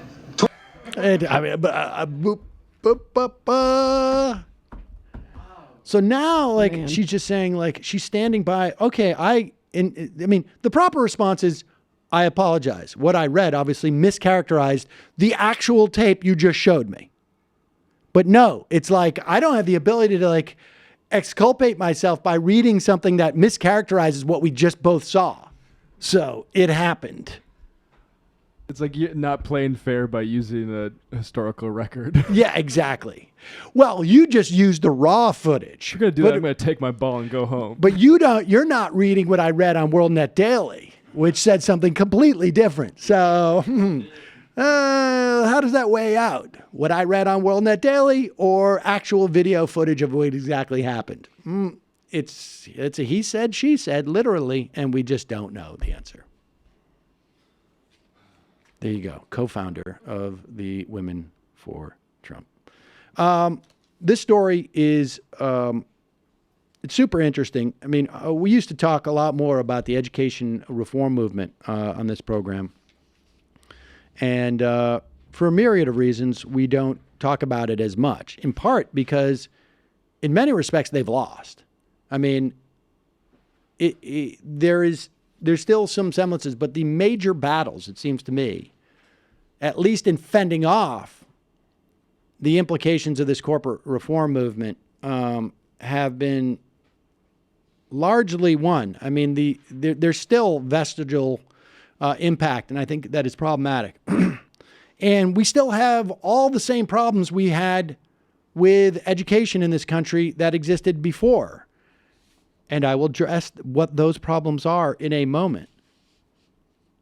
But a study released about a week ago on the Bill and Melinda Gates Foundation multi-million-dollar, multi-year effort aimed at making teachers more effective showed that those efforts, I've seen figures anywhere from $600 to $700 million. The report that they commissioned, it's like a 500-page report by the Rand Corporation, showed that it didn't work. Didn't work at all. According to them, bad teachers were the problem. Good teachers were the solution. The idea and the research it drew on impacted policy across the country. value-added assessments. You saw using the high-stakes testing. I mean, on and on and on. It was $700 million poured into, I think it was like 4 school districts and a few charter schools. And it showed that it just didn't work. 4 charter networks, 3 districts. And it simply did not work. And the author of the study, this is paid for, again, by the Bill and Melinda Gates Foundation, said this in Education Week. This suggests that focusing on teacher effectiveness alone is not likely to be the potent sort of intervention that really moves the needle on student outcomes. This is super important, folks. This is Brian Stetcher, who is the lead author of the Gates Foundation report. He added that maybe factors like early childhood education, family support, and child nutrition also need to be addressed to make a significant impact on student performance. This is what folks who are educators and have studied this stuff for years have been saying over and over again. The quality of outcomes, educational outcomes, is largely a function of the inputs. If kids show up on a daily basis and they are not getting good nutrition, they're not in a home environment that is supportive, if they are in low-income situations at home, they don't do as well in school. If they show up to school at the beginning of their careers and they're from low-income homes, they are far more likely, and there's some controversy over the size of the deficit, but they are far more likely to have enormous listening vocabulary deficits and speaking vocabulary deficits. So if I have had the means, and in New York City at the very least, some of this is mitigated by universal pre-K. But if I have had the means to send my kid to pre-K, to send my kid to preschool, to have the means to have my kid take Mommy and Me classes, and just be subject to stimulation, to new experiences. If I have the ability to take my kid to California or to the Grand Canyon or to the country, they automatically are exposed to more words and more concepts that make their brains stretch. I mean, little kids are like animals. And I happen to see 2 different sea lion exhibits this weekend. Ooh. Yes. And they train these sea lions as a way of making sure that they are mentally and physically, and it's just, with little kids, their brains are so elastic that all of these things affect the input. If you want to know what the output of a school is, most educators will tell you all you need to know is what is the median income in that district. And they can tell you what the outcomes of the schools are. Got to keep tossing them that fish. Exactly. And so hopefully the Gates Foundation will convene more educators who don't necessarily stand to profit off of their next set of reforms, and actually listen to these educators and just simply get the idea that, like, really, if you really want to help educational outcomes, what you need to do is advocate for a broader welfare state. I mean, honestly, like, I think if they poured $600 million into those districts and that they put all that money into the schools and they instead put it towards candidates who are running on platforms that would have expanded services for folks living in low-income situations and funding these schools to be more supportive of kids who need it, that the outcomes would have been better.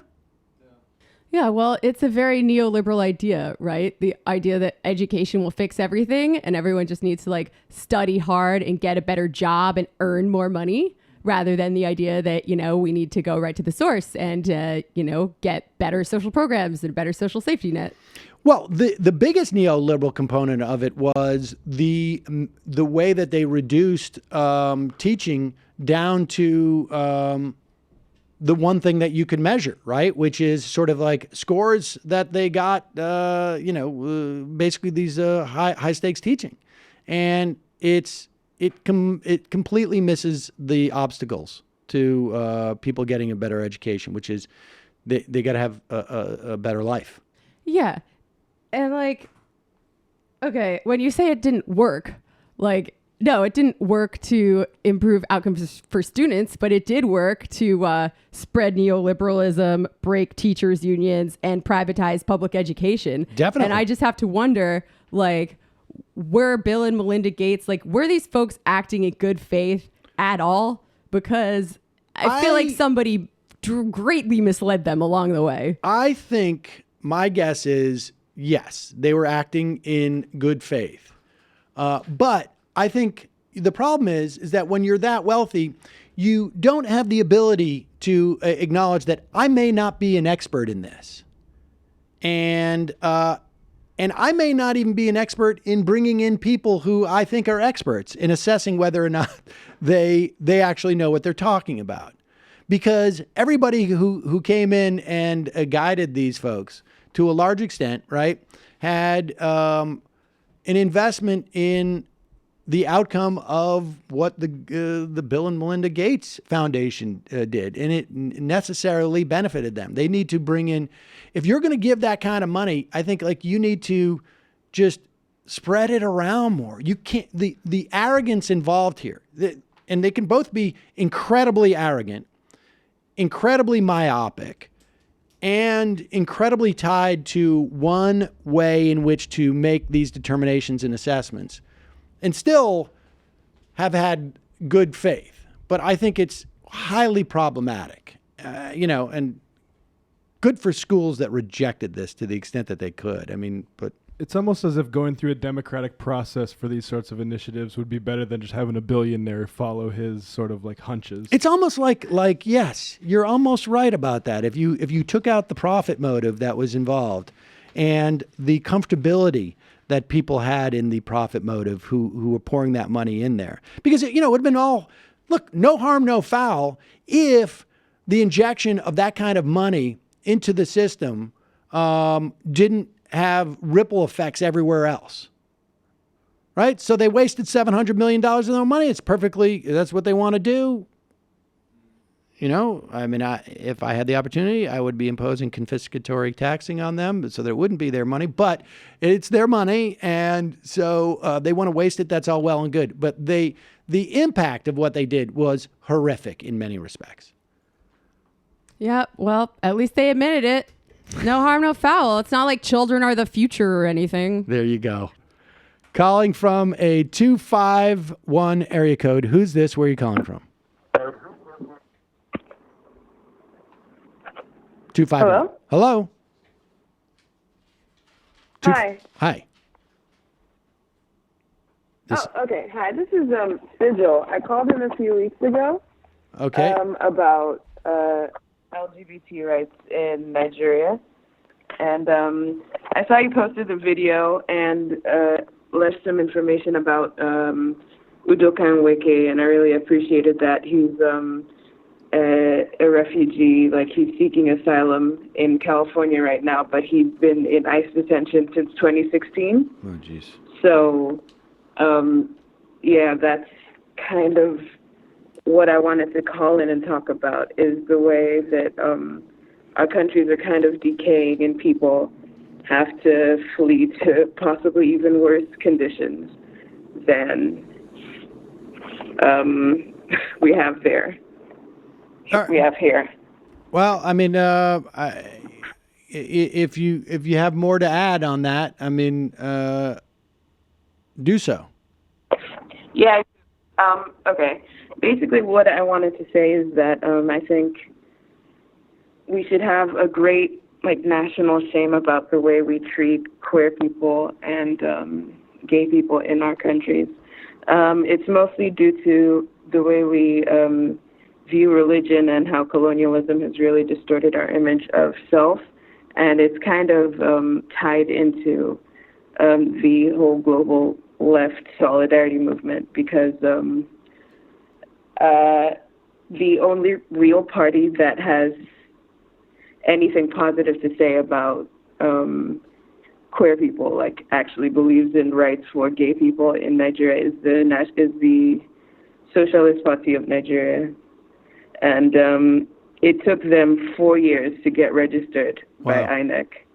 It took them 4 years to actually be recognized, and they had to rewrite their manifesto over and over again in order to fit what those officials approved of. I spoke to them. I had an interview with them. Well, and let me that's ask what you, they told me. They said, from outside of Nigeria, I mean, what was there a time where America was a positive force in this regard? I mean, it's not like we've been on the forefront of gay rights for terribly long in this country. But I mean, what are there? Is this simply an internal issue? I think the impact America has had is mostly negative, because when Nigerians see Americans talking about, oh, we're going to sanction you because of a human rights issue, they're like, what the hell are you talking about? Like, you're literally murdering black people in the streets, and you want to talk to us about human rights issues?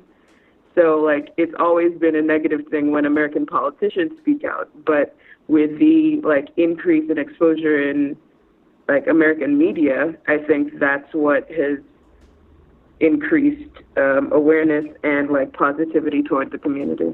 Interesting. All right. Well, I appreciate the phone call. Yeah. Let's go to a 310 number. Where are you calling from, and who's this? Hello. Can you hear me? Yes. What's your name? Hi. My name is Abe. Where are you calling from? Hold on one second. Let me get the phone. Wait, I'm calling from New Jersey. From New Jersey. What's on your mind, Abe? I'm calling because the thing is, I kind of been having trouble describing what I am politically with some people. And I guess sort of the best way to say it is I'm a Republican with sort of Marxist tendencies. What? Explain yourself. Oh, okay. Well, I believe there's that whole Republican idea of small government, right? Right. The philosophy I don't agree with is the smaller the better, because then you have places like Flint, Michigan, where their pipes are just sitting there aging. And I think it was about a month ago they announced Nestle is going to be taking fresh water from them and not giving it back to them. And to me, that's kind of insane. Right. And now here in America, we've been seeing a lot of these issues coming up where, hold on, the signal's a little bit off. But wait a second. I don't want to. Oh, wait. Explain to me the part. What makes you a Republican? Let's start with that. All right. I think maybe one of the different areas is probably foreign policy, because I believe we should intervene, but the problem is we're intervening for a lot of wrong reasons. And because of that, you see basically most of the governments we have set up, like in South America or even in the Middle East, I'm Persian myself, there are a lot of these very right-wing governments. Yet here you have areas like Rojava where they actually are putting law and order into practice, and they're actually making, a safe haven. Right. And to me, that's kind of the idea, because if we are to intervene, we shouldn't be intervening on behalf of Who in the Democratic businessmen. Party is a non-interventionist, would you say? I think the closest I would have to say, to me, from what I know, is Sanders. Right. I mean, he's not technically a Democrat, but I guess my point is that I do not perceive a fundamental difference in the question of intervention to be. I mean, look, you can be whatever you want, but I mean, that is a very weird place to say that that's what makes you a Republican as opposed to a Democrat, because the vast majority of the center of the Democratic Party, the ballast of the Democratic Party, is interventionist. At the very least, maybe nominally in talking about the way that you are, but certainly no less so than the Republicans. Yeah, and how many Republicans stand in solidarity with the libertarian socialist experiment in Rojava? Zero. Right. So what is it, again, that makes you a Republican? Like, why would you describe yourself as a Republican? Why? I mean, I don't okay, so we've taken the foreign policy off the table, at least in, the way that you've described it. What else? Well, let's go back to what I was saying about big government, because here's the thing. I absolutely agree that big government is a threat, and we're seeing this now with Trump and basically how he's been treating, like, the immigrant kids. Suddenly, he can't do anything, and then suddenly he can't.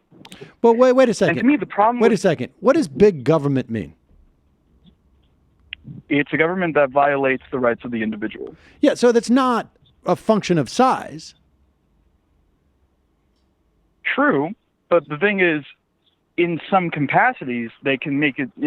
They can have a very well. I mean, go back to Jim Crow, for example.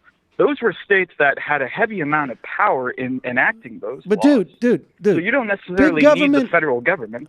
Well, yeah, you don't need the federal government. I mean, I don't know, but big government, small government is a meaningless term. You don't want a government that infringes upon people's rights. You don't want a government that makes bad decisions. It's not a function of size. But you also want a government that's, of course, but you also want a government that's there to, make sure our citizens are safe, they're well kept for, they can actually Why do you identify as a Republican? Well, I don't like the Democratic Party in the way they treated Sanders during the election. And Wait a second. Even in that time, I was Republican as well. You're a Republican because you have a critique of the way the Democratic Party treated the left. Yes. Well, that's because, I mean, look at both parties. Their establishments are Wait, is this a serious phone call? Well, no, I was going to respond to that and say, I mean, you can look and either side, Republican or, Democrat, the centrists are always into that kind of mentality, and I don't like it.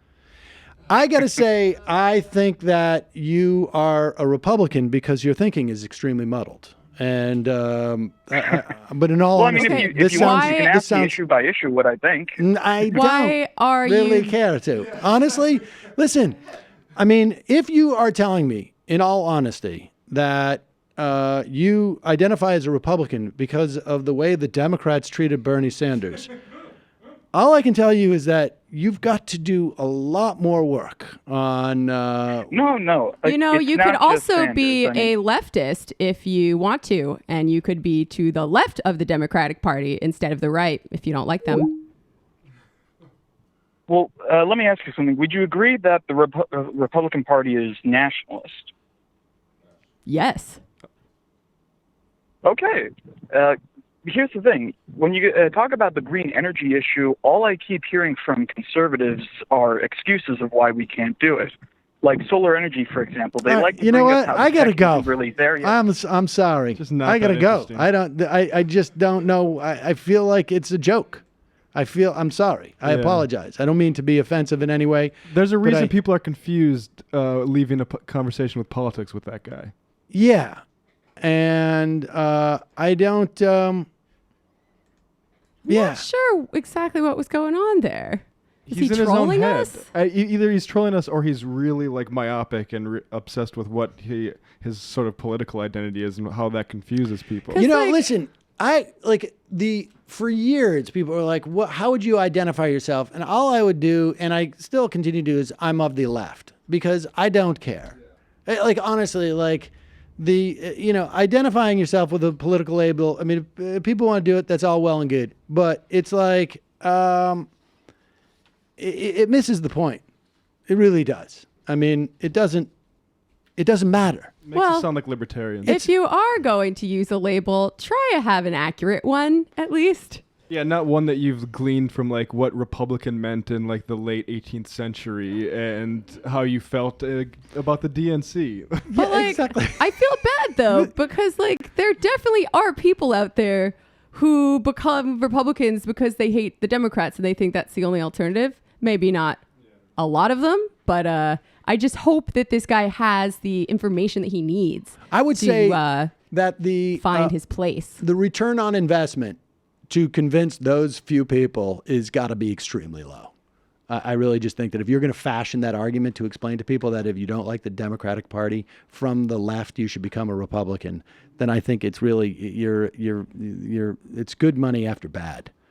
Well, maybe he should keep listening to this show, and we'll teach him things. Absolutely. Join themajorityreport.com. Calling from a 478 area code. Who's this? Where are you calling from? Speaking of good money after bad, this is Jeff from Georgia. Jeff from Georgia. What's happening? We need a palate cleanser. I'm going to do my best for you, give a palate cleanser, man. We'll talk a little bit about related to your today. We'll make a slightly obvious point that nonetheless dear to my heart. White supremacy does no good for the vast majority of white people. It just does not. And it doesn't for a couple of reasons. First of all, empirically, it's horseshit, and we all know this on this show, right? So it holds no power in terms of predictive or explanatory methods, right? But it's also a wedge whose use is really the story of nearly every country in the Americas. It's how do we keep poor white people and poor black people who are often enslaved, you throw the Amerindian population, how do we keep them from uniting against the white aristocracy? And the tool that they use to keep us divided is white supremacy. It is flaming of white identity politics. Because, this stuff, it's not that prejudice and xenophobia didn't exist before capitalism came along. That's not what I'm saying. But these systems require encouragement. They require indoctrination. Because they don't, like I said before, they don't hold up. They're horse shit. When you put a bunch of people together of different races, cultures, ethnicities, what have you, you'll figure out real quick.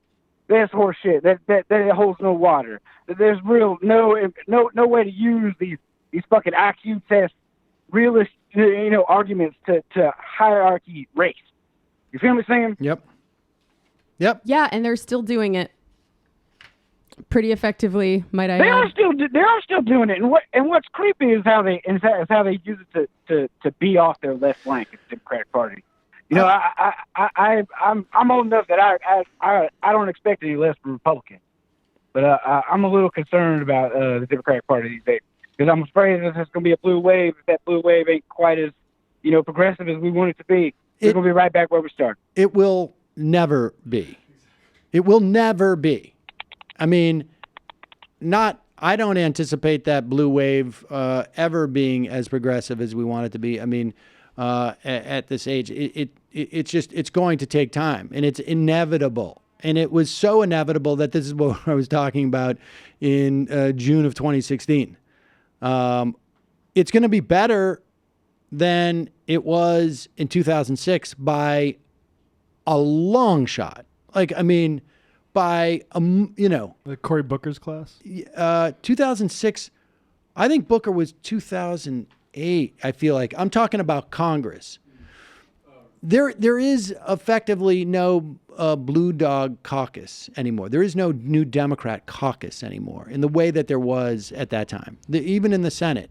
I mean, the fact is that it's not going to be as blue as we want it to be, but it's better than it was 10 years ago. I mean, there's a massive amount of progress, at least rhetorically, and that creates expectations from which people can be measured. All right. The first thing you need is for people to say, this is my benchmark, so that you can say you failed and you're gone.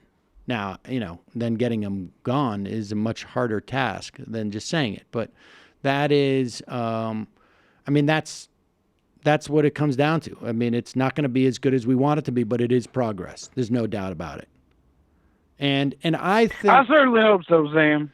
I mean, it's interesting. I remember there was an interview I did with Eric Alterman, and I think it was like on his book about liberalism. I can't remember what the title of the book was. And this was probably, I don't know if it was like on this program or on the radio show.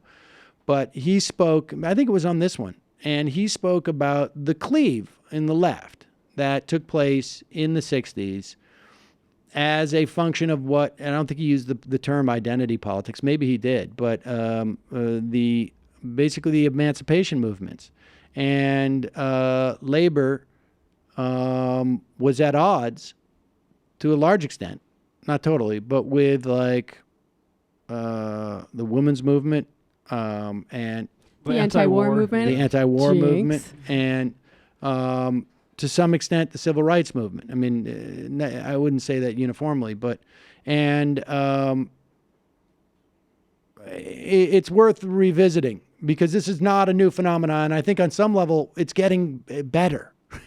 Then, you know. And really from 2018 to 2020, we're just talking about hearings mostly, right? Because we're not going to have the power to actually. I'm going to go into this. I'm going to go into this later. Like, I've been thinking about this a lot lately because I'm quite convinced that from Trump's perspective, for his personal fortunes, I'm quite convinced that he is more than happy at the prospect of a Democratic Congress. And, I mean, specifically the House, not the Senate. I think it's a net positive for normal people if the Democrats take the House, but I still think there's a tremendous, I think the real danger is in people assuming that it's going to, make things less horrible, and it won't. I mean, that's just the bottom line. The Democrats are going to make sure that there's no legislation that goes through, but what legislation is going through now? And there's going to be times where they capitulate and we're going to be pissed because they're going to make some compromise on some budget bill, or they're going to, pour more money into defense or whatever it is. And it's going to suck, or pay-go, which is their way of just holding off, like maybe more tax cuts. But it's going to be frustrating. Trump is going to be able to go out there and say the Democrats are obstructing me, which he's saying now. But when he says it in a year from now, people are going to be like, yeah, that's what we want them to do. They are obstructing you. And so it's going to ring true at least. Even if he gets impeached in the House and doesn't get convicted in the Senate, there is no reason for him not to look at recent history and say, this is a bonus. It was good for Bill Clinton. He'll be making money the whole time. Well, it's not just him making money. Him personally. Right, yes. He'll still run the same scam. And in terms of like institutional Republicans, they'll still have the Senate to jam in all of their judiciary appointments that they're doing at a record pace, and probably even under the radar from where it is now, because there's not going to be any more. The Democrats take the Senate. It's a very different situation, but I'll talk more about that as we get closer. I mean, people should just have reasonable expectations on how less miserable things are going to be if the Democrats just take the House. It's going to be less miserable, but not that much less miserable. It's certainly going to be less miserable than if the Republicans win again and maintain control of the House. But that doesn't mean... Sam, one more thing for you, buddy. Yeah. Don't let fascists eat in peace. Keep it simple. There you go. Hell yeah.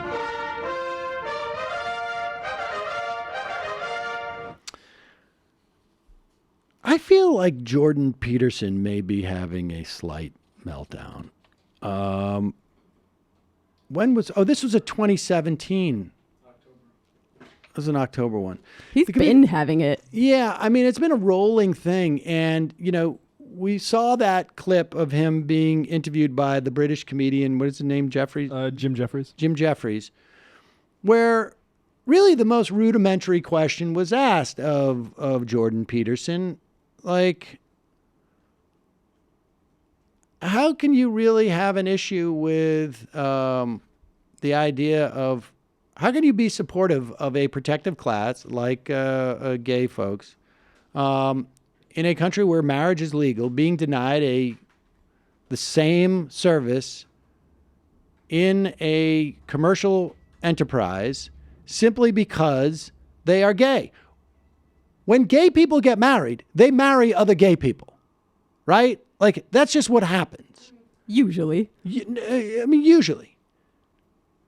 But you have same-sex marriage is exactly as legal as opposite-sex marriage or multi-sex marriage or whatever it is.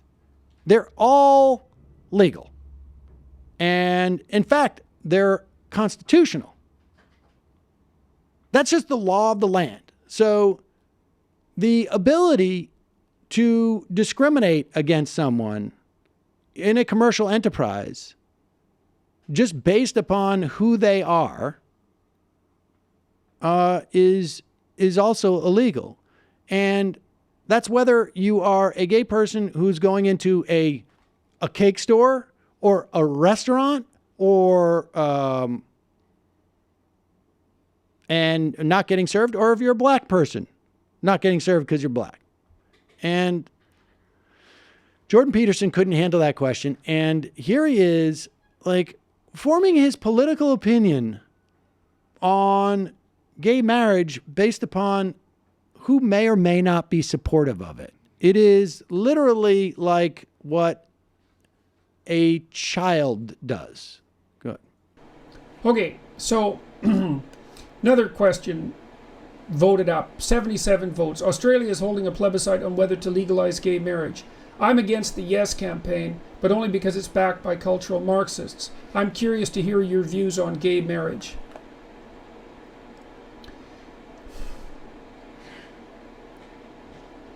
Well, pause it. Hold on. Now, wait a second. Like, now, here's a guy. It's 2017, and he doesn't have any. He has to think about what his thoughts on gay marriage are. I think that's pretty impressive.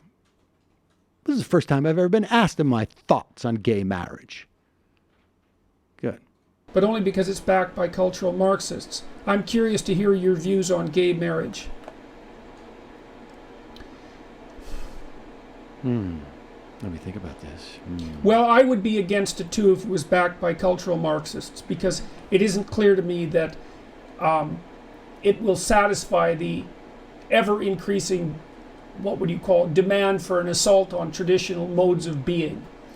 Now, pause it 1 second. Okay, so let me just say this. I would back it too if it was supported by cultural Marxists. So forget about the merits of this question. If it's supported by some small group of people, or even a large group of people, I'm not going to consider the human rights implications, the constitutional rights. I'm not going to consider any of that. I'm just going to go by who supports it. And then, because who knows what happens after that? What other like traditional things fall? He doesn't, I don't know if he says. Let's hear. Traditional modes of being. Now, with regards to gay marriage specifically, that's a really tough one for me because, you know, I can imagine.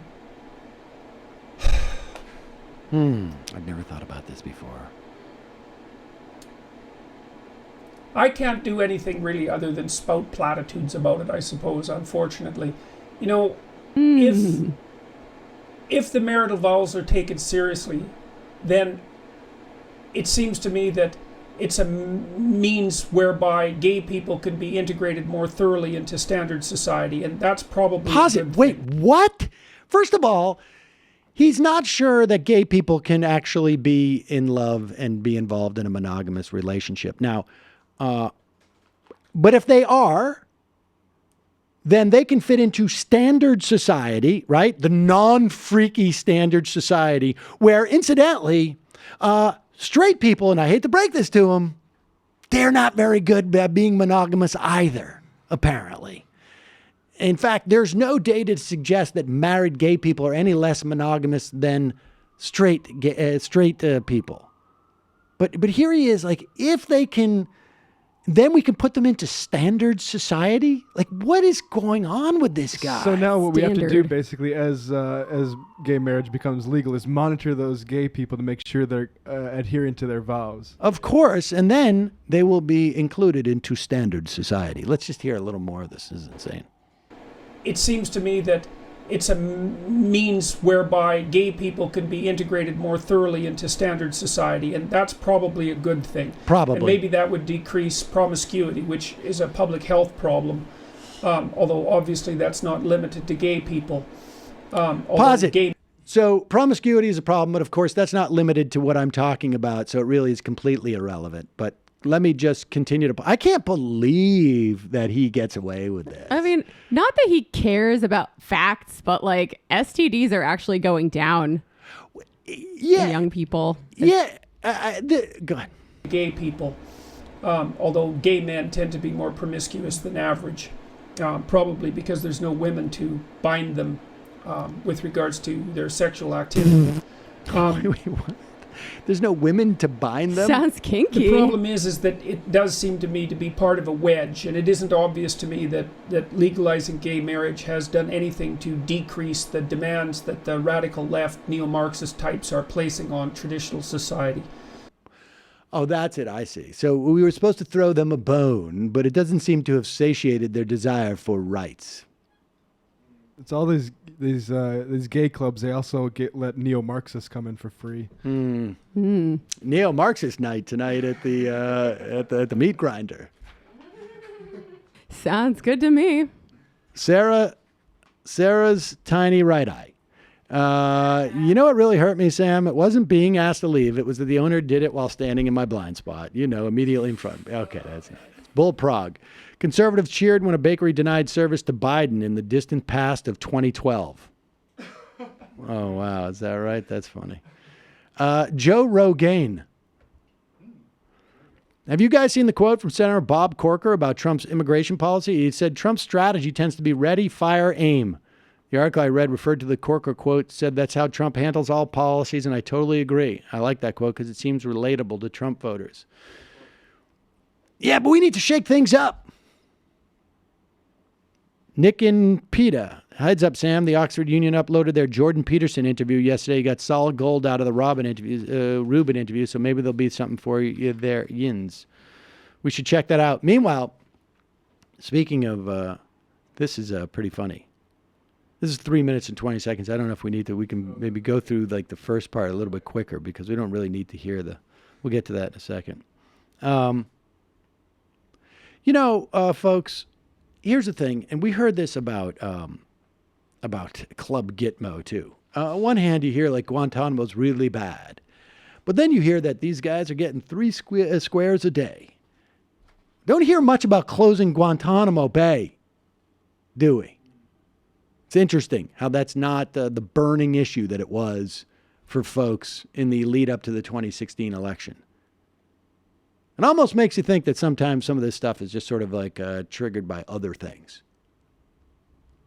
With that said, Club Gitmo, there's T-shirts. They actually printed T-shirts. They were distributed by Rush Limbaugh. But that's the thing, is that sometimes these detention centers, they're misunderstood. And, here's the thing. When you have the opportunity to talk to some black folk, you can hear that, really, this is almost like double reverse racism with these child separation programs. Here is Rachel Campos, Fox News contributor, on the Laura Ingraham program. Is this on the Laura Ingraham or is this on Fox and Friends? The Ingraham angle. Oh, this is the Ingraham angle. The border, the detention centers are far safer than the journey that these children just came on. And I will say this, people aren't stupid. I spoke to some African Americans who say, gosh, the conditions of the detention center are better than some of the projects that I grew up in. People are looking at this and saying, let's not smear our border patrol. They're trying to do the best they can. These children were brought here under horrible, irresponsible circumstances. I've talked to some black people, and they said it was better than the projects they grew up in. So the answer is, let's make it a little rougher on these kids. Yeah, it shows that there's no logical way what they want to do with this cruelty works, because she just undermines the whole point that you're going to toughen up on these kids and deter people from coming if you start talking about how great the air conditioning is. Right? Yeah, exactly. This is a vacation. I like how they like to point out how other things are bad too. Right. Like we saw this earlier when they're like, oh, this happened under Obama, as if that makes it okay. I also wonder if how many black people she actually spoke to, and if they had seen anything other than images on their TV that have not been specifically released by the administration. And do you think a black person just meeting some random Fox News person is going to be completely forthcoming with their honest opinions about? Hey, Rachel, I just want you to know before you go on today, like, if you need a talking point, much better than the projects I grew up in. Yeah, I'm sure she's now going to become a housing rights activist and That's get probably better what- public housing for everyone. Exactly. She's probably wearing some type of rent control T-shirt underneath her under her clothing now, going out to a protest. I did not see her at the march the other day. Just saying. There you go. Well, maybe keep an eye out for her, because it sounds like she's really getting radicalized when it comes to housing. She's in a V for Vendetta mask. Folks, this is a little sad, and a little concerning.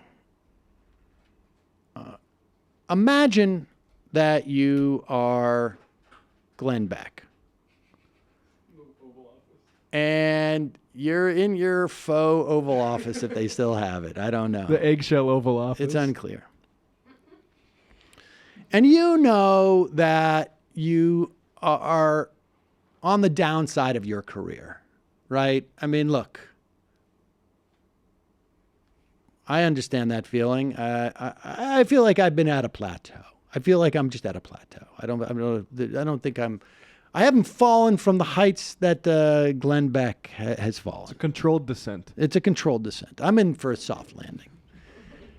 But Glenn Beck, let's be honest, this time 3 years ago was almost every story that came out about the media was about Glenn Beck. And now, if you told somebody Glenn Beck, he hasn't been doing his show for 6 months, they would probably say like, oh yeah, I was wondering what happened to that. But apparently he's still around. And Brian Stetler invited him on reliable sources. Now, here's the thing. If you have self-awareness and you're Glenn Beck and you get invited on reliable sources, you got to say, hey, what's up? What am I doing on reliable sources? Am I in for some type of sandbagging? I wonder, is there any stories about me that's out there right now that maybe might be the news peg? Oh, I guess there's one about my business empire imploding again.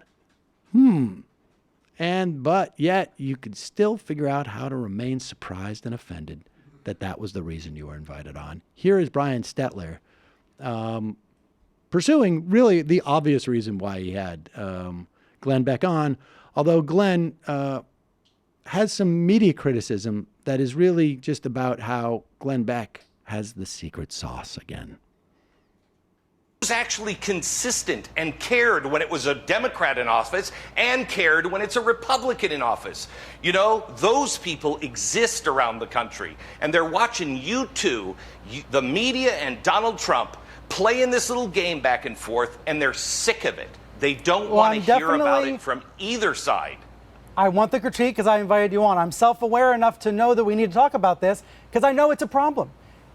The mainstream media is having a very hard time. The mainstream media is having a very hard time reaching Trump's base. That's a fact. We see that in all the polling. Yeah, well, then here's the deal, Brian. You all have my phone number. I've reached out to all of you in the past and said, let's have a conversation not on the air. You really want to understand? You want to hear the other side? Why can't our viewers? Then let's have a conversation where everybody's not interested. Why can't you tell our viewers right now? Because it's all about ratings. Because this is all about ratings. This isn't about ratings. This is about saving our country, bringing us together. Stop dividing us. I mean, I can't. So to be clear, you think that I'm dividing the country? You think I'm dividing the country for ratings by booking you? Brian, stop. Look what you're doing. When did this become about you? This is about the media and the administration. That's what you guys want to make it into. If it was about me, I would do like a 10-minute commentary the way you used to. Pause it for 1 second. So now Stetler clearly is getting his producer's ear, his producer's saying you got to engage this. You got to make this. Now, Glenn Beck does not want it to be all about Brian Stetler. He's not talking about Brian Stetler. He's talking about the media. The media, which, never mind whether or not it includes Brian Stetler, apparently does not include Glenn Beck. Because Glenn Beck operates outside the media and outside of Donald Trump. And he knows that he is the key to bridging the gap. And that's why he's given everybody his number. So don't personalize it. It's not about you, Brian. It's about me. It's about you, not listening to me, Glenn Beck. You're making the mistake of personalizing it, and only I can do that because it's about me, not you. But here's Brian Stetler trying to make it about him. If it was about me, I'd get out of Blackboard the way you used to. Okay. Well, then maybe you should. I mean, the point is, what do you mean it's making it about me? I don't see how I've made it about me. I want to know It's how. not about it. You just said, never mind. Look, Brian, if you want to have a conversation, the media really wants to know, great, we can have that conversation. But every time I've approached, everybody always says yes. But as soon as it gets tough or uncomfortable, nobody's interested. Nobody's interested in looking at themselves and saying, what did I do? I know what I've done. I've tried to make amends, and I'm trying to. And we've talked about that before. I completely agree with you. And we all do need to be more self-reflective. I do have to ask you, there's this new headline on the Daily Beast saying that your company's in trouble, that you were trying to find a buyer.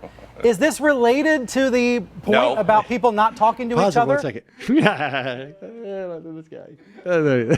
There's a problem with my company. Go ahead. This related to the point about people not talking to each other?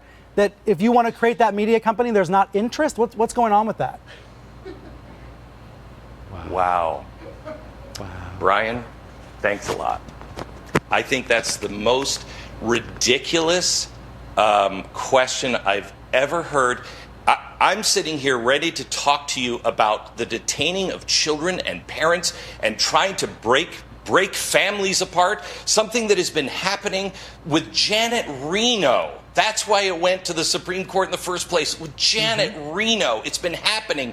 We want to stop it, and you want to play those games? Have a nice day. What game did I just play? So the question on the Daily Beast website, the headline says, Glenn Beck's media empire is imploding. Again, that's the headline on the Daily Beast. Yeah, there you go. Get out of here, Glenn Beck. Don't you understand, though, if the media basically runs all of this through me, and we'll have the conversation off air so that nobody has to know that you're, and you put me in the center of basically the entire media landscape again. You put me, we have the media here, we have Trump and Trump voters there, and I'm in the middle. If I'm in the middle, and I'm probably going to need a simulcast on all stations at all time. And wait, you're asking me if this is some type of business ploy? My God, I'm offended by that. Jesus. God, Brian, how could you do that? If Stelter stuck the knife in like that with all his guests, I would watch that show. I know it. I know it. That was pretty good. That was pretty good. I've never, this is, gosh. And I got called for reliable sources. I thought you wanted my advice. Still paying off the loans on the Oval Office, too. Exactly. Remember when Glenn Beck got woke? Oh, yeah. That was funny. Him and Samantha Bee. Yeah. Let's go to the phones calling from an 816 area code. Who's this? Where are you calling from? Hi, Sam. This is Nate from KC. Hello, Nate. What's on your mind? Hey, I appreciate the trip down memory lane playing that Glenn Beck clip. It's long. I've listened to you for a long time and just wanted to share a brief personal story about listening to your show, if I could. Sure. So basically, you played a key role in reforming me from libertarianism. Oh. I was homeschooled with Rush Limbaugh playing in the background. Oh, God. All my family and a lot of my college friends are staunch evangelical conservatives. And Ron Paul libertarianism in college was basically, gave me a way to transition from my right-wing lizard brain upbringing to be anti-war and stuff, but, still dunk on poor people. Right. So in 2016, Bernie helped, but your debates with libertarians are probably the clearest internet content out there to expose the absurdity and the childishness of right libertarianism. I'm a therapist in community mental health, and literally my salary and workloads and the outcomes of people I expect from my clients, people who have no recourse to survive in the community otherwise, depend on caring about things like Medicaid expansion versus block grants and mental health parity and future public policies like Medicare for all, and not Austin Peterson's jetpacks to fly over Domino's branded sinkholes, and Dave Rubin canceling the postal service so Joe Rogan can ship his chickens on an Amazon drone, other important issues. Right. But, so now I'm on a behavioral health legislative relations committee and helping friends discuss policy and election impacts. And like anyone within the realm of your influence, I, of course, do a podcast about politics and mental health. And, it's been a pretty big turnaround. And I'm still a religious person, but I'm also a socialist now. So all right. Parts about the Bible with woe to the rich. And What's your podcast? It's called Off Baseline. It's about perspectives on social science and society. On iTunes. If you want to check it out, thanks for the plug. All right. Cool. Well, thank you. I really, what was it that, was there one moment? Was it sort of a gradual thing? It was a gradual thing. I was at probably my highest libertarianism when I was working at a coffee shop, and I actually met Barack Obama. And he came, when he was visiting Kansas City, he came in and stopped, and and so meeting him and not, it was a weird sort of moment where all my family and friends were like, using that as an opportunity, like, making all these terrible assertions, and me trying to sort of formulate an argument for like, there's a lot of things wrong with him, but he's a human person, and so that kind of like changed my perspectives a little bit, and then just also, like getting my license to practice therapy and realizing this stuff is real. Right. This isn't just, it's not theory. This isn't just Elon Musk boring a redundant tunnel in Chicago. This is real people's stuff. Lives on the line. So well, I appreciate I appreciate the so call. much. Thank you very much for calling in. Very. Thanks. It's gratifying to hear stories like that. All right, we got time for one more call. Calling from a 206 area code. Who's this? Where are you calling from? 206. 206. Hello. Hello. Can you hear me? Yes. Who's this? Where are you calling from? Hey, how you doing, man? It's your boy Alex calling you from Seattle. Alex this is from like Seattle. The third time I try and this is the third time I try and call. The other time I ended up falling asleep while waiting. So, thanks for picking up, man. I have some interesting stuff for you. Okay. So I've been reading Jordan Peterson's magnum opus, Maps of Meaning, and I wanted to wait till I finished the book, but there was there's a lot of things wrong with it. It's honestly insane. I've never read anything like it, but there was one particular passage that made it so I knew I had to call you guys. Okay. So, yeah. Well, it's a dream Jordan had, and here, let me find it and read it to you. This is a sexual fantasy he had about his grandma. Tell us more. I dreamed I saw. And let's put this in context because that's what his people, his friends, love. Before this story, he spent a page and a half talking about how like women are vile temptresses and they like take the man away from his like righteous quest. He also said that women who have abortions are like an avatar of some weird ancient evil. And he starts talking about femme fatales, and on a dime he switches to this. All right. I dreamed I saw my maternal grandma sitting in the bank of a swimming pool, which was also a river. In the dream as well, she had lost her full capacity. Her genital region was exposed dimly. It had the appearance of a thick mat of hair. She was stroking herself absent-mindedly. She walked over to me with a handful of pubic hair that she had ripped out of her, compacted into something resembling a large artist's paintbrush. She pushed this at my face. I raised my arm several times to deflect her hand. Finally, unwilling to hurt her, I let her have her way with me. She stroked my face with the brush gently and said like a child, "Is it soft, Jordan?" I looked at her ruined face and said, "Yes, Grandma, it is soft." And then she falls in his arms and he starts screaming, "Dad, what do I do? Dad, what do I do?" This is after a bear, my understanding, from what we're reading now. Out from behind her stepped an old white bear. It stood to her right, to my left. We were all beside the pool. The bear was old, like little dogs get old. I could not see it very well. I was pushing the bear with a free... I mean, look,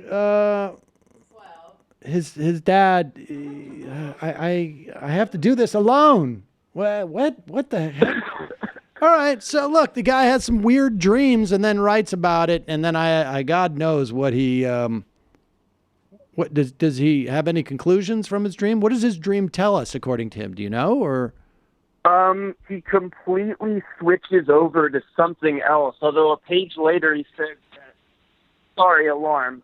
A page later he says that if you have sex with your heavenly mother, it'll give you creative power, and that's the root of all creative meaning in the universe, having sex with your heavenly mom. Yeah. Who he says is, I don't know, in context, he doesn't really talk or analyze the dream at all, but in context it seems like he's talking about this was a dream of his heavenly mother. So... Whoa. Yeah, after that, he quotes from the wisdom of Solomon about how the wisdom is embodied in a woman, and you need to go to heaven and have sex with your mom. That's what he talks about. Just gonna write that down. Yeah, traditional values. All right. Well, I appreciate the call. I'm glad we heard that. I don't think. I'm sad Bye-bye. Michael's not here. I think he really would have enjoyed it. Yes. Michael's told me about a similar dream, actually. I hope Jordan Peterson is paying his dominatrix well. No kidding. Because he is He's got to be a insufferable. handful. Yeah, exactly. Hazard pay for that. Gotta get a guy in a bear suit. It's a lot of overhead. A lot of overhead. All right, folks, that's all the time we have today for phone calls. We'll take a bunch of items to get out of here. Jimmy Queefer Cake. Trump just tweeted thinly veiled threat at Maxine Waters. This may be pessimistic, but I am extremely concerned the inevitable escalation response from Trump supporters is going to turn violent. What are your thoughts? I mean, it's not inconceivable. Who knows? MT, what happened to the Cernovich doc? Is it available viewing anywhere? Not yet.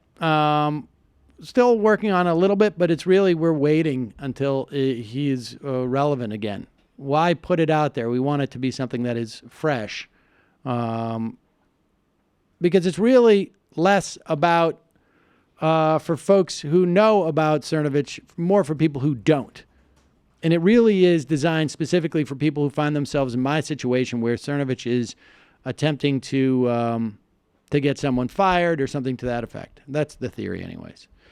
I'm bad at sports. Using IQ tests as a basis for intelligence is looking at the NHL and thinking that black people are bad at all sports because there's so few in the league. Hockey is an expensive sport to start playing. If you don't have access to funds for all the equipment, you're less likely to make it in the NHL. But if you or one of your friends has a basketball and you can go down to the park and play every day, you're much more likely to get in the NBA. New Jersey Republicans are weird. I've heard this a lot out there. They define themselves as Republicans because they've always voted that way in the past, and things don't affect them enough to question it. Illegal garbage. I'm an Italian listener. I was wondering what you thought of the state of Italian politics. I wanted to call, but I couldn't find the right Skype account. Seems to me our Trump Salvini is almost worse than the original flavor Trump. You know, to be honest with you, I don't know enough to really speak on it. I mean, I know it's not a great situation there. Brave-O-Matic. I became a Democratic Socialist because I didn't like the way Republican Governors Association treated Barry Goldwater or something. Really cool. Big government did intervene in the Jim Crow system of education physically, also in voter suppression legislatively. Bernie may be anti-intervention generally, but he must be noted he's a leader in the Veteran Affairs Committee and has been for years. Leftist European, I've become a patron for the Antifada and TMBS, but not the Majority Report because it's a zero-sum game. Oh, thank you for letting me know that. That's very sweet. The DX Fool. Oh, good. You turned on the I Am feature today. Speaking of the black and LGBTQ communities, there were 4 people slain in Jacksonville, Florida over the weekend, including a transgender woman and an aspiring male rapper. That makes it 2 rappers and 3 trans women killed in Jacksonville so far this year in a wave of violence affecting black people there. But you won't hear Trump blaming the mayor there, unlike Chicago, because he's Republican. Probably MS-13 or supporters of Trayvon Martin. Left is best. Sorry about that. Jeez. JJ Cool, Marxist Republicans are a zero-sum game. Winnipeg, Craig, is it me or did you have a lot of Canadian listener callers? I'm a relatively new listener, but I've seen at least a couple from Manitoba alone. P.S. Matt is one of my favorite Twitter follows. We do have a lot of people who listen from Canada based upon the data and on YouTube as well. Lewis77, a recent NYT op-ed titled White Extinction Anxiety. I learned a new word that Pat Buchanan likes to throw around, ethnomasochism. Apparently, it's the pleasure one takes at the dispossession of one's own ethnic group, right? Self-hater. So much kink today. Is this why Buchanan's own are described as paleo-conservatives, bemoaning an extinction of their poisonous paranoid conspiracy theories? Well, they just did that because they want to brand themselves differently from neoconservatives. But we don't hear any of that now because they have a new, they have new branding. That's all they keep doing is repackaging the same old stuff. I'm a classical liberal. Exactly. Scapcabra. Stephen Crowder just challenged people to name progressive shows that engage in a dialogue with the right. Boom. I'd love to.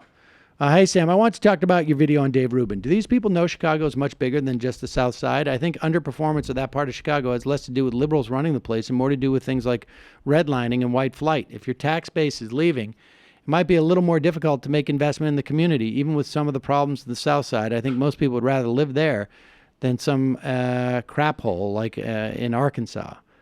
And does he know that income generated from slavery wasn't burned after slavery? It was probably reinvested and passed down generations. This is something libertarians do not grasp at all. For example, companies like Lehman Brothers and Aetna eventually acquired companies that sold insurance on slaves. People have tried to estimate the back pay owed to slaves, and it comes out between $3.5 and $10 trillion adjusted for today's dollars. Like South Carolina. Right, and it's not just the cost, obviously, that was owed to these people, but that money went to their, theoretical economic competition, essentially. All right, 3 more of these. Farmer Phil, thoughts on a universal basic income versus negative income tax for the poor? Oh, we've talked about this a lot.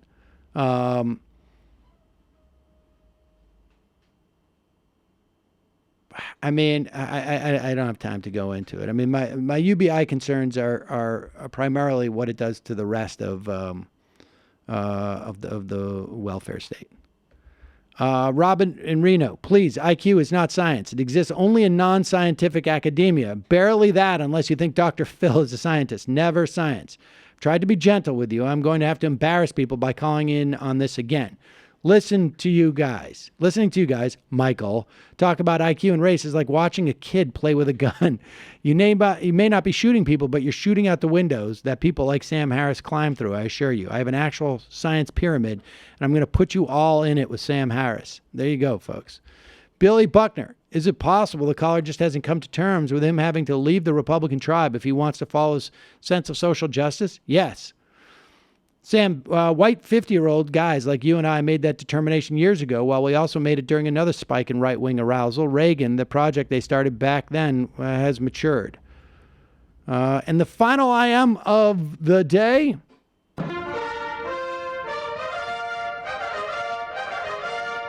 I'd like to debate you, good sir. I'm a nationalist socialist in the traditional sense before Hitler bastardized the label. All right, folks. See you tomorrow.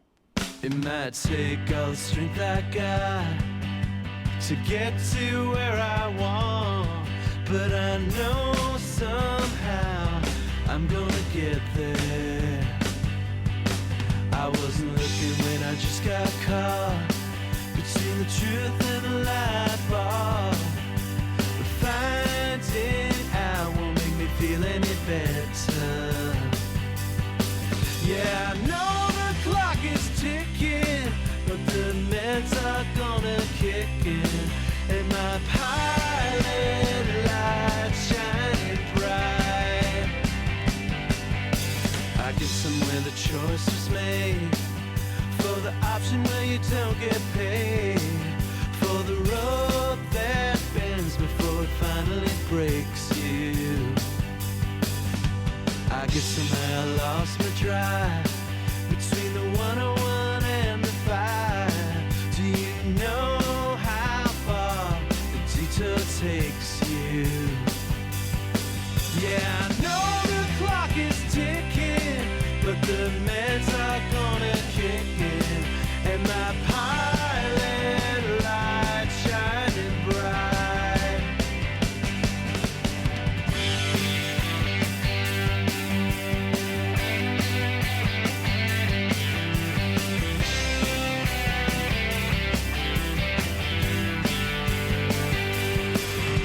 The months drifted into years while I shifted